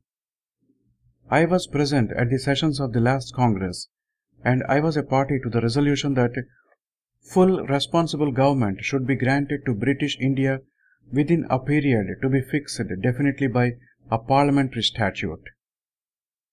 I admit that it is a bold step to take, but I feel sure that nothing less than a definite vision of a home rule to be realized in the shortest possible time will satisfy the Indian people. I know that there are many in India who consider no sacrifice as too great in order to achieve the end, and they are wakeful enough to realize that they must be equally prepared to sacrifice themselves for the empire in which they hope and desire to reach their final status. It follows then that we can but accelerate our journey to the goal by silently and simply devoting ourselves heart and soul to the work of delivering the empire from the threatening danger. It will be national suicide not to recognize this elementary truth. We must perceive that if we serve to save the empire, we have in that very act secured home rule. Whilst, therefore, it is clear to me that we should give to the empire every available man for its defense, I fear that I cannot say the same thing about financial assistance. My intimate intercourse with the riots convinces me that India has already donated to the imperial exchequer beyond her capacity. I know that in making this statement, I am voicing the opinion of the majority of my countrymen. The conference means for me, and I believe for many of us, a definite step in the consecration of our lives to the common cause, but ours is a peculiar position. We are today outside the partnership. Ours is a consecration based on hope of a better future. I should be untrue to you and to my country if I did not clearly and unequivocally tell you what that hope is. I do not bargain for its fulfillment, but you should know that disappointment of hope means disillusion. There is one thing I may not omit. You have appealed to us to sink domestic differences. If the appeal involves the toleration of a tyranny and wrongdoing on the part of officials, I am powerless to respond. I shall resist organized tyranny to the uttermost. The appeal must be to the officials that they do not ill-treat a single soul and that they consult and respect popular opinion as never before. In Champaran, by resisting an age-long tyranny, I have shown the ultimate sovereignty of British justice. In Kheda, a population that was cursing the government now feels that it, and not the government, is the power when it is prepared to suffer for the truth it represents. It is therefore losing its bitterness and is saying to itself that the government must be a government for people, for it tolerates orderly and respectful disobedience where injustice is felt. Thus, Champaran and Kheda affairs are my direct, definite and special contribution to the war. Ask me to suspend my activities in that direction and you ask me to suspend my life. If I could popularize the use of soul force, which is but another name for love force, in place of brute force, I know that I could present you with an India that could defy the whole world to do its worst. In season and out of season, therefore, I shall discipline myself to express in my life this eternal law of suffering and present it for acceptance to those who care, and if I take part in any other activity, the motive is to show the matchless superiority of that law. Lastly, I would like you to ask His Majesty's ministers to give definite assurance about Mohammedan states. I am sure you know that every Mohammedan is deeply interested in them. As a Hindu, I cannot be indifferent to their cause. Their sorrows must be our sorrows. In the most scrupulous regard for the rights of those states and for the Muslim sentiment as to their places of worship and your just and timely treatment of India's claim to home rule lies the safety of the empire. I write this because I love the English nation and I wish to evoke in every Indian the loyalty of Englishmen. Unquote.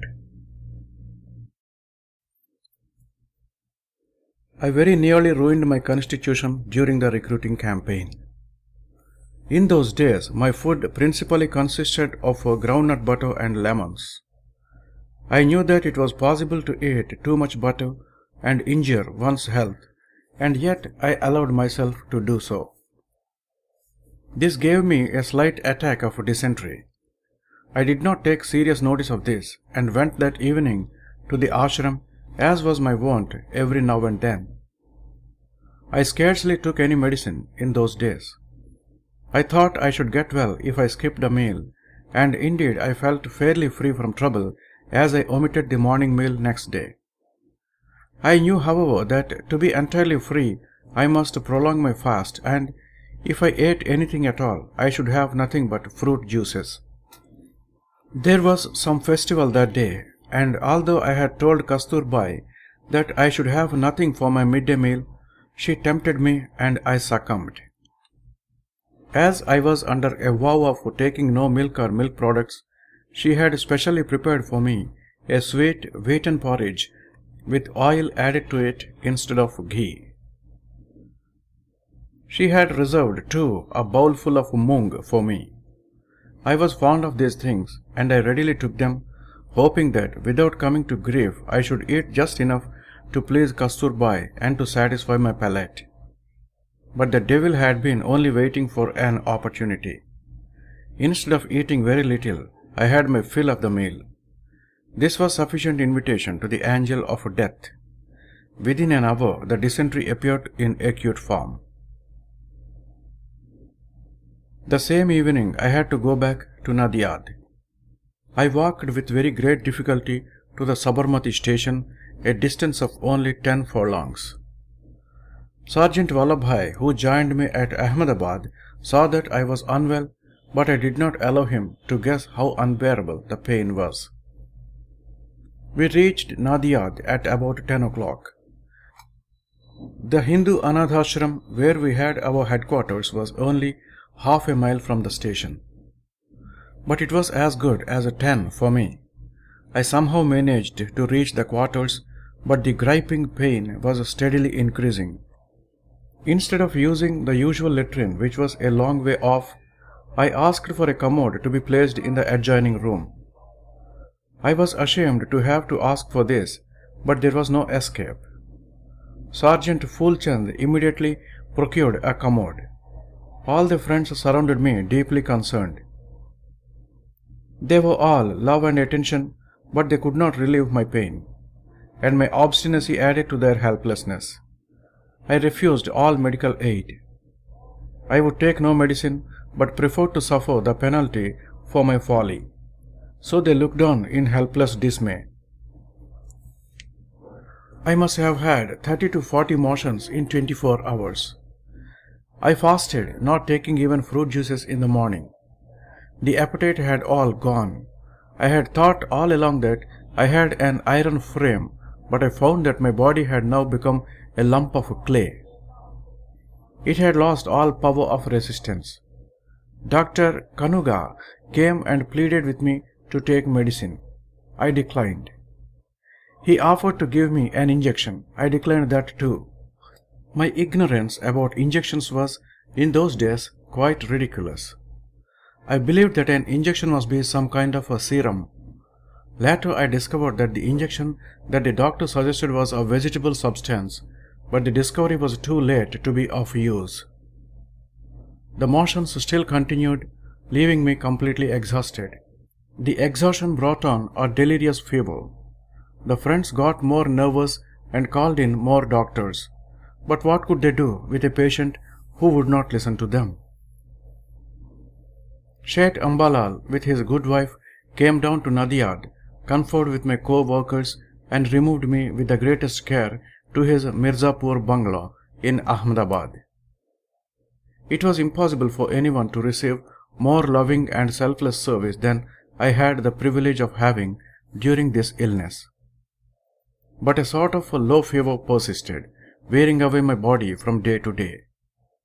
I felt that the illness was bound to be prolonged, and possibly fatal.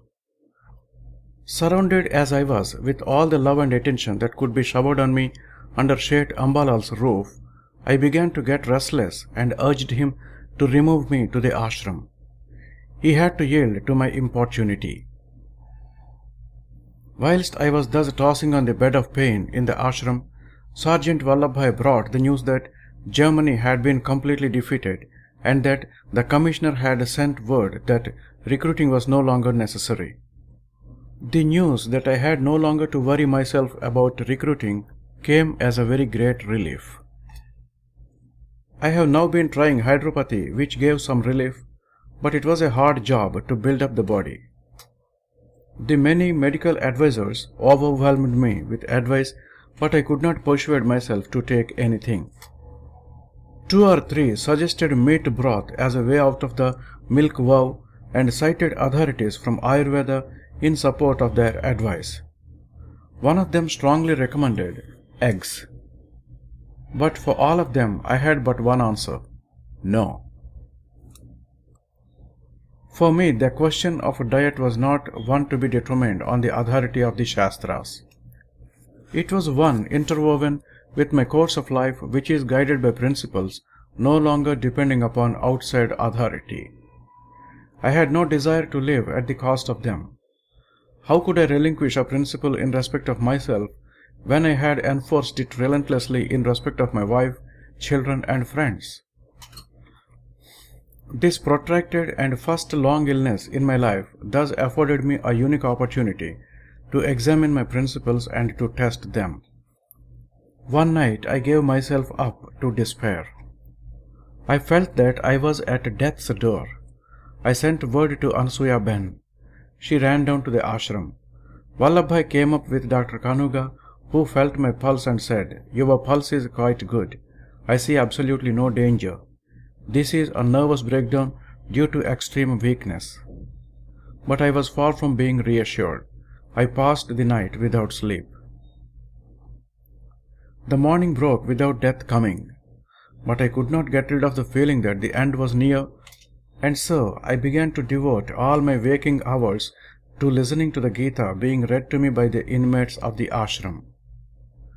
I was incapable of reading. I was hardly inclined to talk. The slightest talk meant a strain on the brain.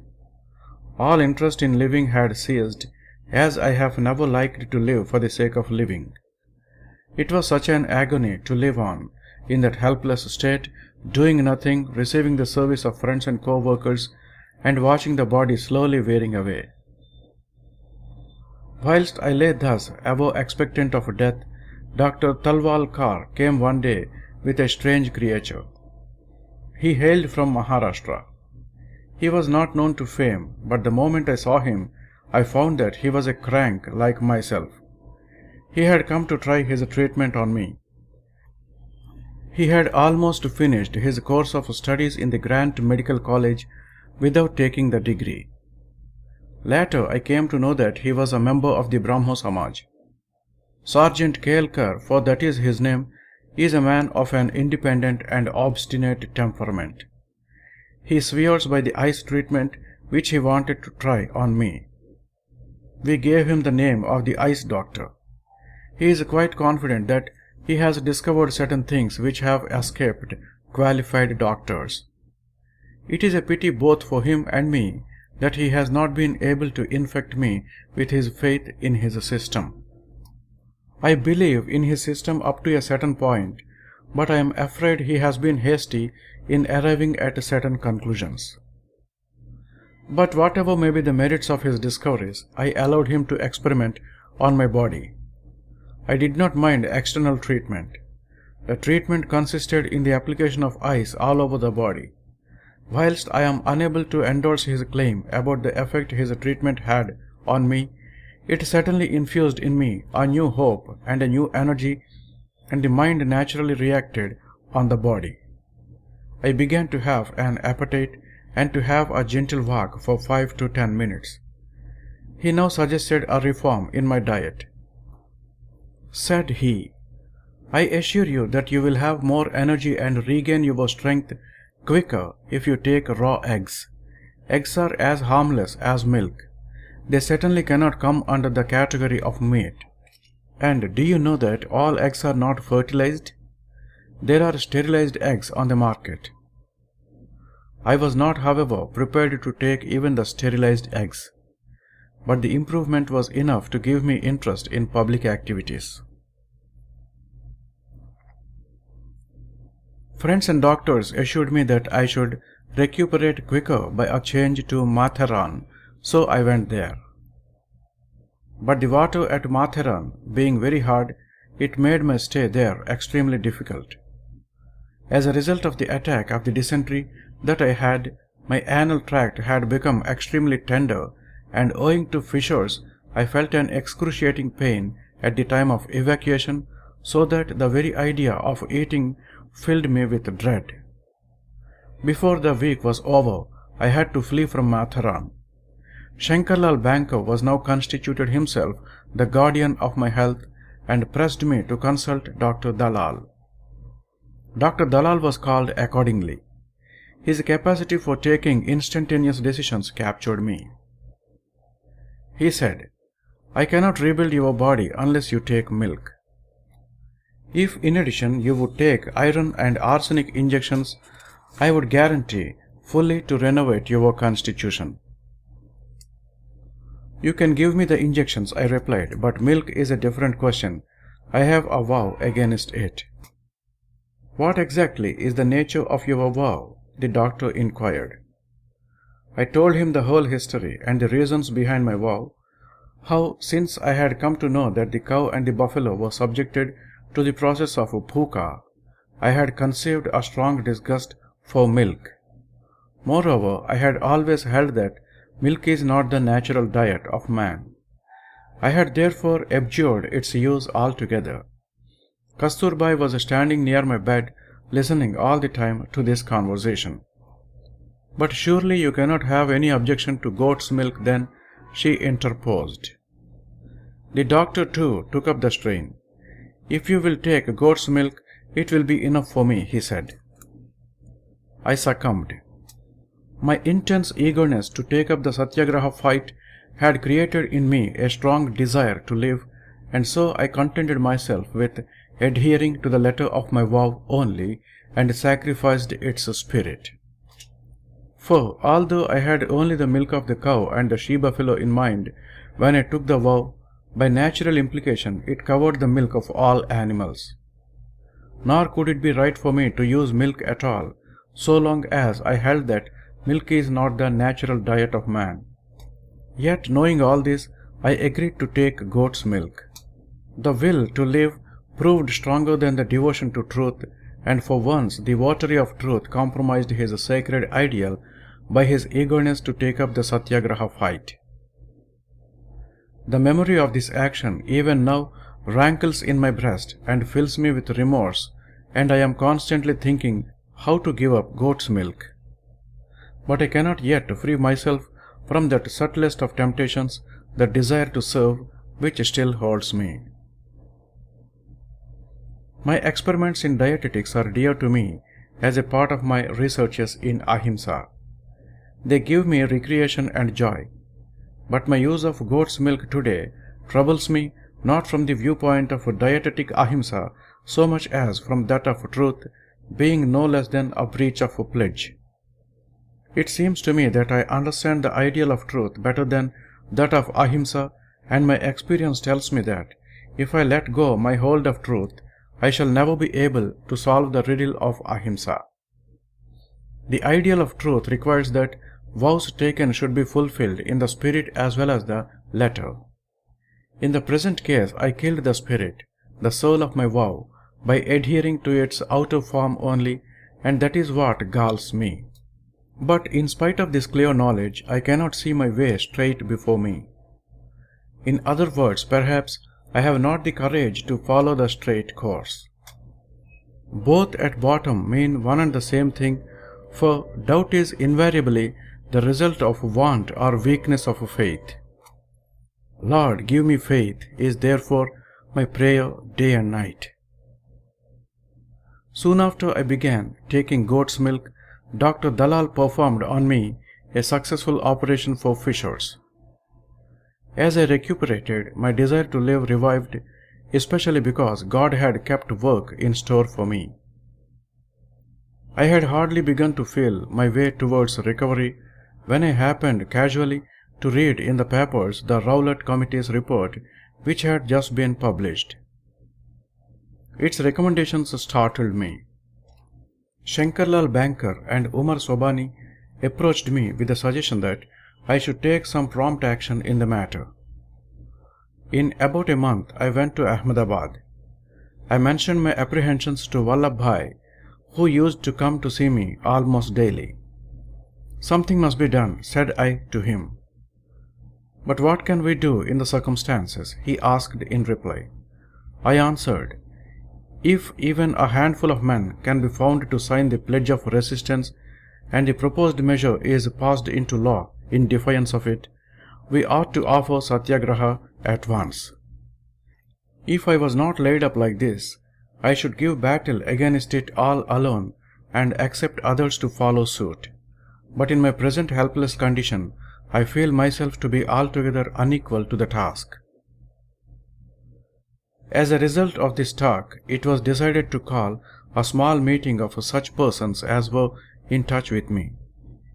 The recommendations of the Rowlatt Committee seemed to me to be altogether unwarranted by the evidence published in its report, and were, I felt, such that no self-respecting people could submit to them. The proposed conference was at last held at the ashram. Hardly a score of persons had been invited to it. So far as I remember, among those who attended were, besides Vallabhbhai, Srimati Sarojini Naidu, Mr. Horniman, the late Mr. Omar Sobani, Sergeant Shankarlal Banker and Srimati Ansuya Bahan. The Satyagraha pledge was drafted at this meeting and, as far as I recollect, was signed by all present. I was not editing any journal at that time, but I used occasionally to ventilate my views through the daily press. I followed the practice on this occasion. Shankarlal Banker took up the agitation in right earnest, and for the first time I got an idea of his wonderful capacity for organization and sustained work. As all hope of any existing institutions adopting a novel weapon like Satyagraha seemed to be in vain, a separate body called the Satyagraha Sabha was established at my instance. Its principal members were drawn from Bombay, where therefore its headquarters were fixed. The intending covenanters began to sign the Satyagraha pledge in large numbers, bulletins were issued, and popular meetings began to be held everywhere, recalling all the familiar features of the Kheda campaign. I became the president of the Satyagraha Sabha. I soon found that there was not likely to be much chance of agreement between myself and the intelligentsia composing this Sabha. My insistence on the use of Gujarati in the Sabha, as also some of my other methods of work that would appear to be peculiar, caused them no small worry and embarrassment. I must say to their credit, however, that most of them generously put up with my idiosyncrasies. But from the very beginning it seemed clear to me that the Sabha was not likely to live long. I could see that already my emphasis on truth and ahimsa had begun to be disliked by some of its members. Nevertheless, in its early stages, our new activity went on at full blast, and the movement gathered ahead rapidly. Thus, while on the one hand the agitation against Rowlatt Committee's report gathered volume and intensity, on the other, the government grew more and more determined to give effect to its recommendations, and the Rowlatt Bill was published. I have attended the proceedings of India's legislative chamber only once in my life, and that was on the occasion of the debate on this bill. Shastriji delivered an impassioned speech in which he uttered a solemn note of warning to the government. The Viceroy seemed to be listening spellbound, his eyes riveted on Shastriji as the letter poured forth the hot stream of his eloquence. For the moment it seemed to me as if the Viceroy could not but be deeply moved by it. It was so true and so full of feeling. But you can wake a man only if he is really asleep. No effort that you may make will produce any effect upon him if he is merely pretending sleep. That was precisely the government's position. It was anxious only to go through the farce of legal formality. Its decision had already been made. Shastriji's solemn warning was therefore entirely lost upon the government. In these circumstances, mine could only be a cry in the wilderness. I earnestly pleaded with the Viceroy. I addressed him private letters as also public letters, in the course of which I clearly told him that the government's action left me no other course except to resort to Satyagraha. But it was all in vain. The bill had not yet been gazetted as an act. I was in a very weak condition, but when I received an invitation from Madras, I decided to take the risk of the long journey. I could not at that time sufficiently raise my voice at meetings. The incapacity to address meetings standing still abides. My entire frame would shake, and heavy throbbing would start on an attempt to speak standing for any length of time. I have ever felt at home in the South.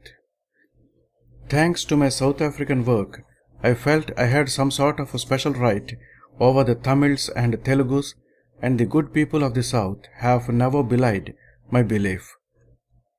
The invitation had come over the signature of the late Sergeant Kasturi Ranga Iyengar. But the man behind the invitation, as I subsequently learnt on my way to Madras, was Rajagopalachari. This might be said to be my first acquaintance with him.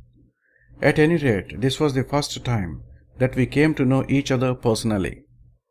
Rajagopalachari had then only recently left Salem to settle down for legal practice in Madras at the pressing invitation of friends like the late Sergeant Kasturi Ranga Iyengar, and that with a view to taking a more active part in public life. It was with him that we had put up in Madras. This discovery I made only after we had stayed with him for a couple of days. For since the bungalow that we were staying in belonged to Sergeant Kasturi Ranga Iyengar, I was under the impression that we were his guests. Mahadev Desai, however, corrected me. He very soon formed a close acquaintance with Rajagopalachari, who, from his innate shyness, kept himself constantly in the background. But Mahadev put me on my guard. "You should cultivate this man," he said to me one day. And so I did.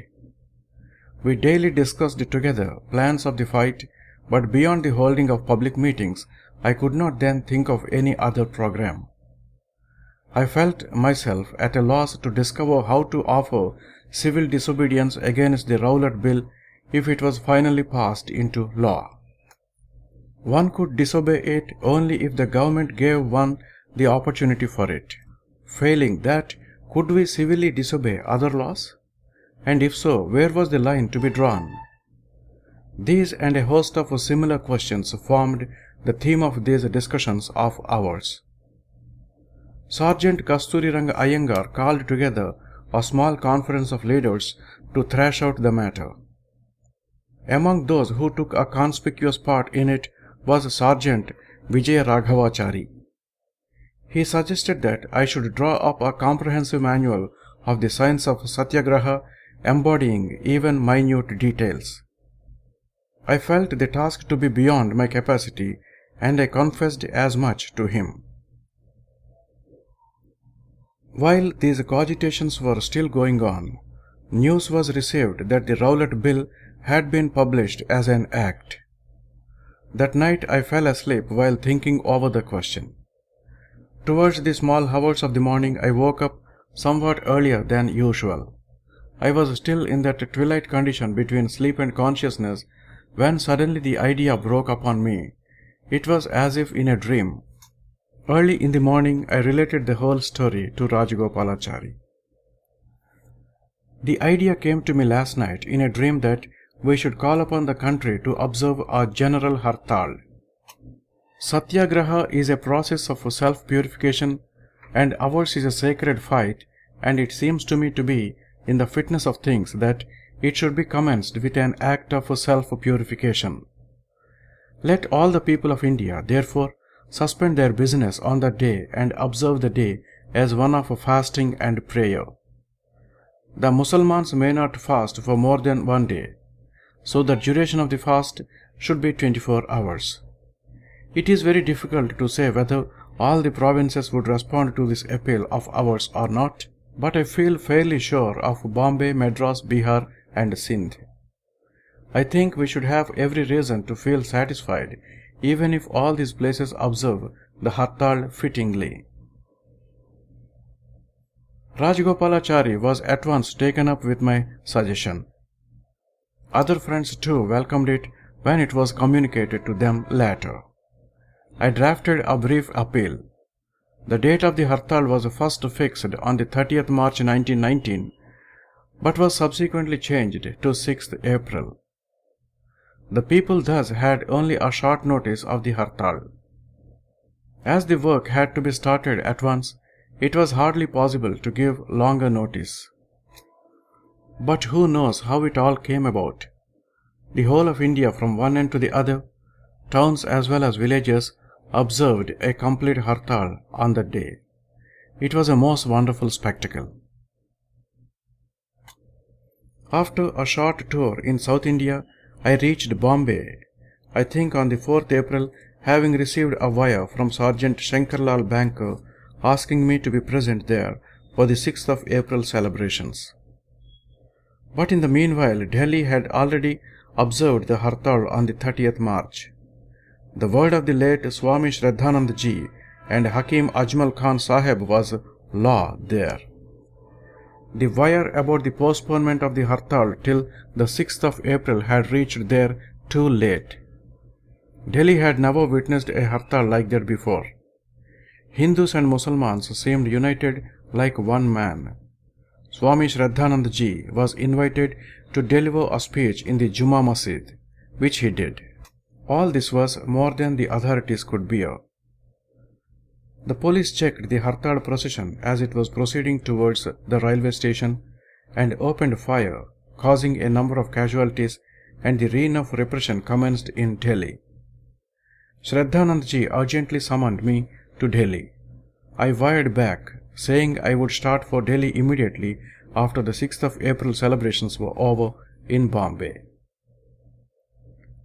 The story of happenings in Delhi was repeated with variations in Lahore and Amritsar. From Amritsar, Doctors Satyapal and Kichlu had sent me a pressing invitation to go there. I was altogether unacquainted with them at that time, but I communicated to them my intention to visit Amritsar after Delhi. On the morning of the 6th, the citizens of Bombay flocked in their thousands to the Chowpatty for a bath in the sea, after which they moved on in a procession to Thakur Dwar. The procession included a fair sprinkling of women and children, while the Muslims joined it in large numbers. From Thakur Dwar, some of us who were in the procession were taken by the Mussulman friends to a mosque nearby, where Mrs. Naidu and myself were persuaded to deliver speeches. Sergeant Vithaldas Jarajani proposed that we should then and there administer the Swadeshi and Hindu-Muslim unity pledges to the people, but I resisted the proposal on the ground that pledges should not be administered or taken in precipitate hurry, and that we should be satisfied with what was already being done by the people. A pledge once taken, I argued, must not be broken afterwards. Therefore, it was necessary that the implications of the Swadeshi pledge should be clearly understood, and the grave responsibility entailed by the pledge regarding Hindu-Muslim unity fully realized by all concerned. In the end, I suggested that those who wanted to take the pledges should again assemble on the following morning for the purpose.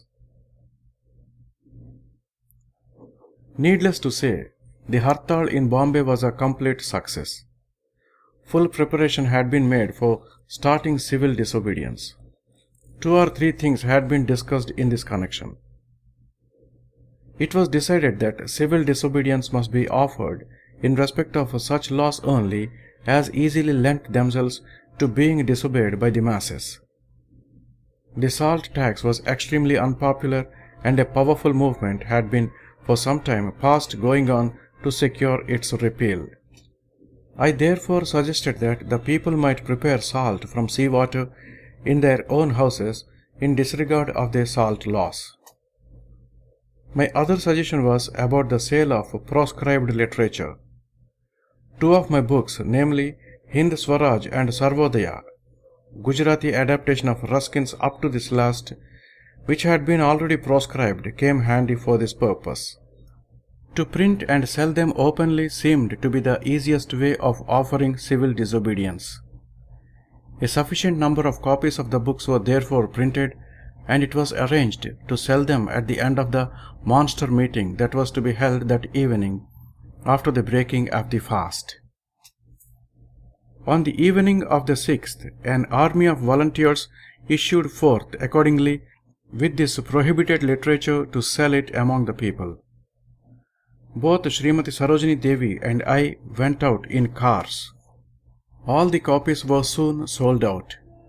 The proceeds of the sale were to be utilized for furthering the civil disobedience campaign. Both these books were priced at 4 annas per copy, but I hardly remember anybody having purchased them from me at their face value merely. Quite a large number of people simply poured out all the cash that was in their pockets to purchase their copy. 5 and 10 rupee notes just flew out to cover the price of a single copy, while in one case I remember having sold a copy for 50 rupees. It was duly explained to the people that they were liable to be arrested and imprisoned for purchasing the proscribed literature. But for the moment they had shed all fear of jail going. It was subsequently learnt that the government had conveniently taken the view that the books that had been proscribed by it had not in fact been sold, and that what we had sold was not held as coming under the definition of proscribed literature. The reprint was held by the government to be a new edition of the books that had been proscribed, and to sell them did not constitute an offence under the law. This news caused general disappointment. The next morning another meeting was held for the administration of the pledges with regard to Swadeshi and Hindu-Muslim unity. Vithaldas Jairajani for the first time realized that all is not gold that glitters. Only a handful of persons came.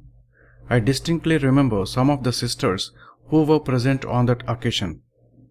The men who attended were also very few. I had already drafted the pledge and brought it with me. I thoroughly explained its meaning to those present before I administered it to them.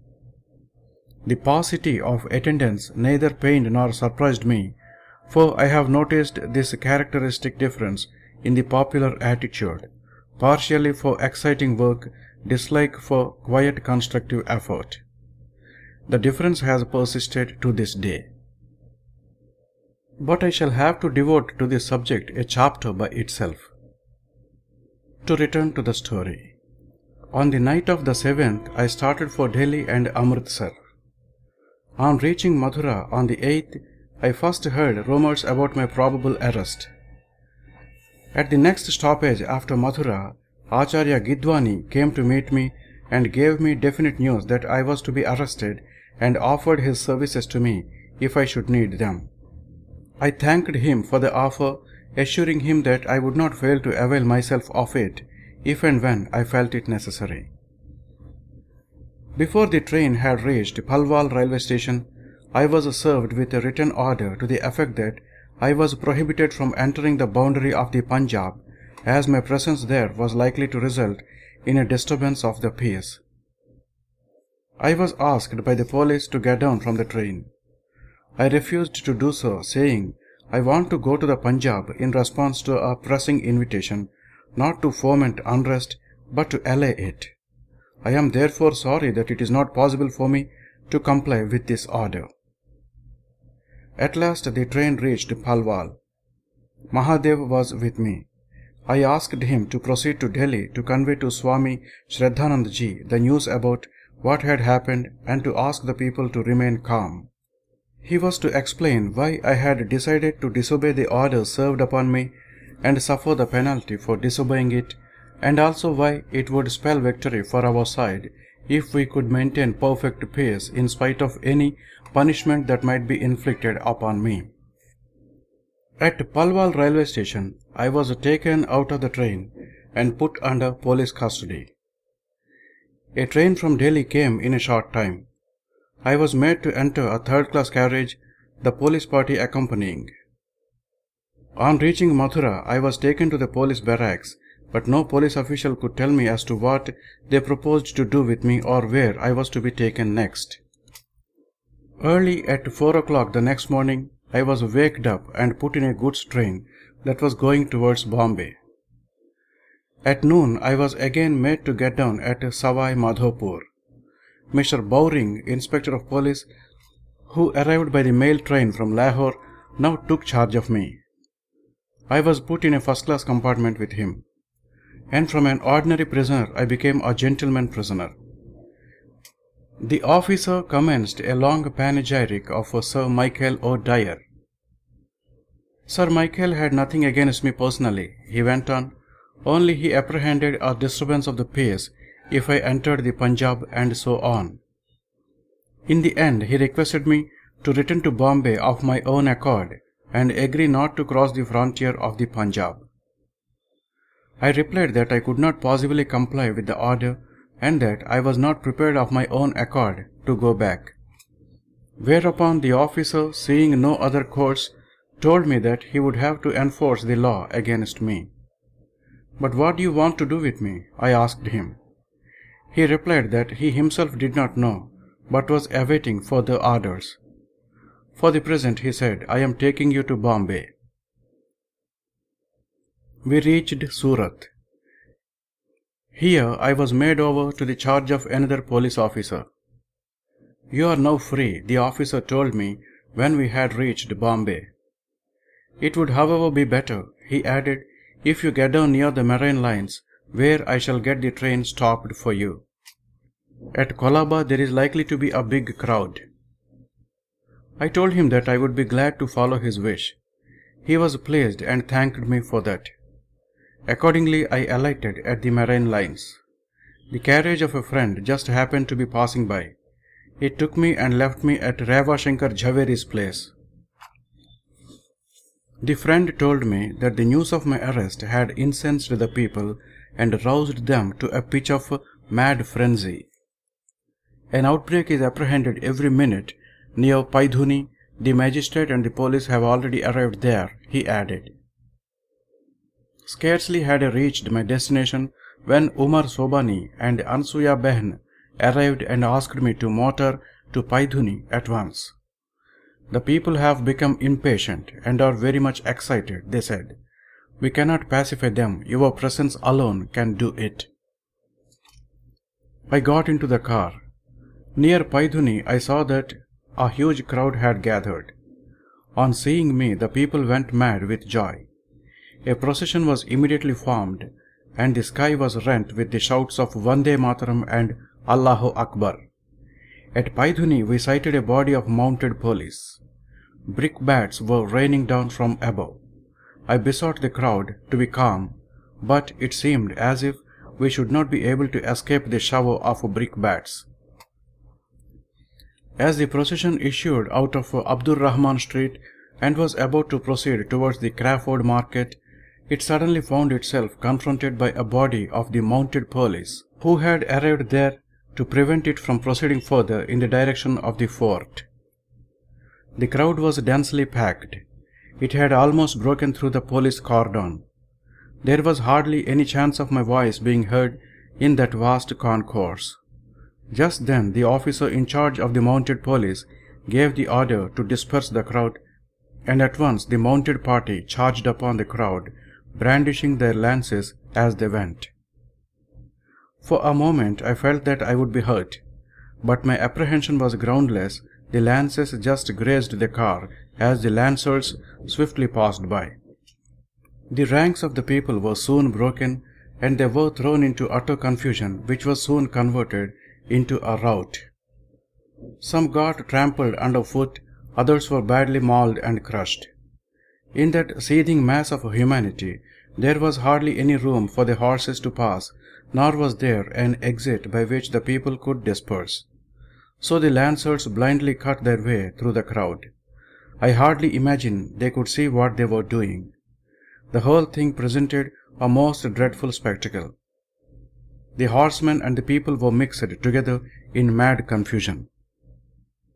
Thus the crowd was dispersed, and its progress got checked. Our motor was allowed to proceed. I had it stopped before the commissioner's office and got down to complain him about the conduct of the police.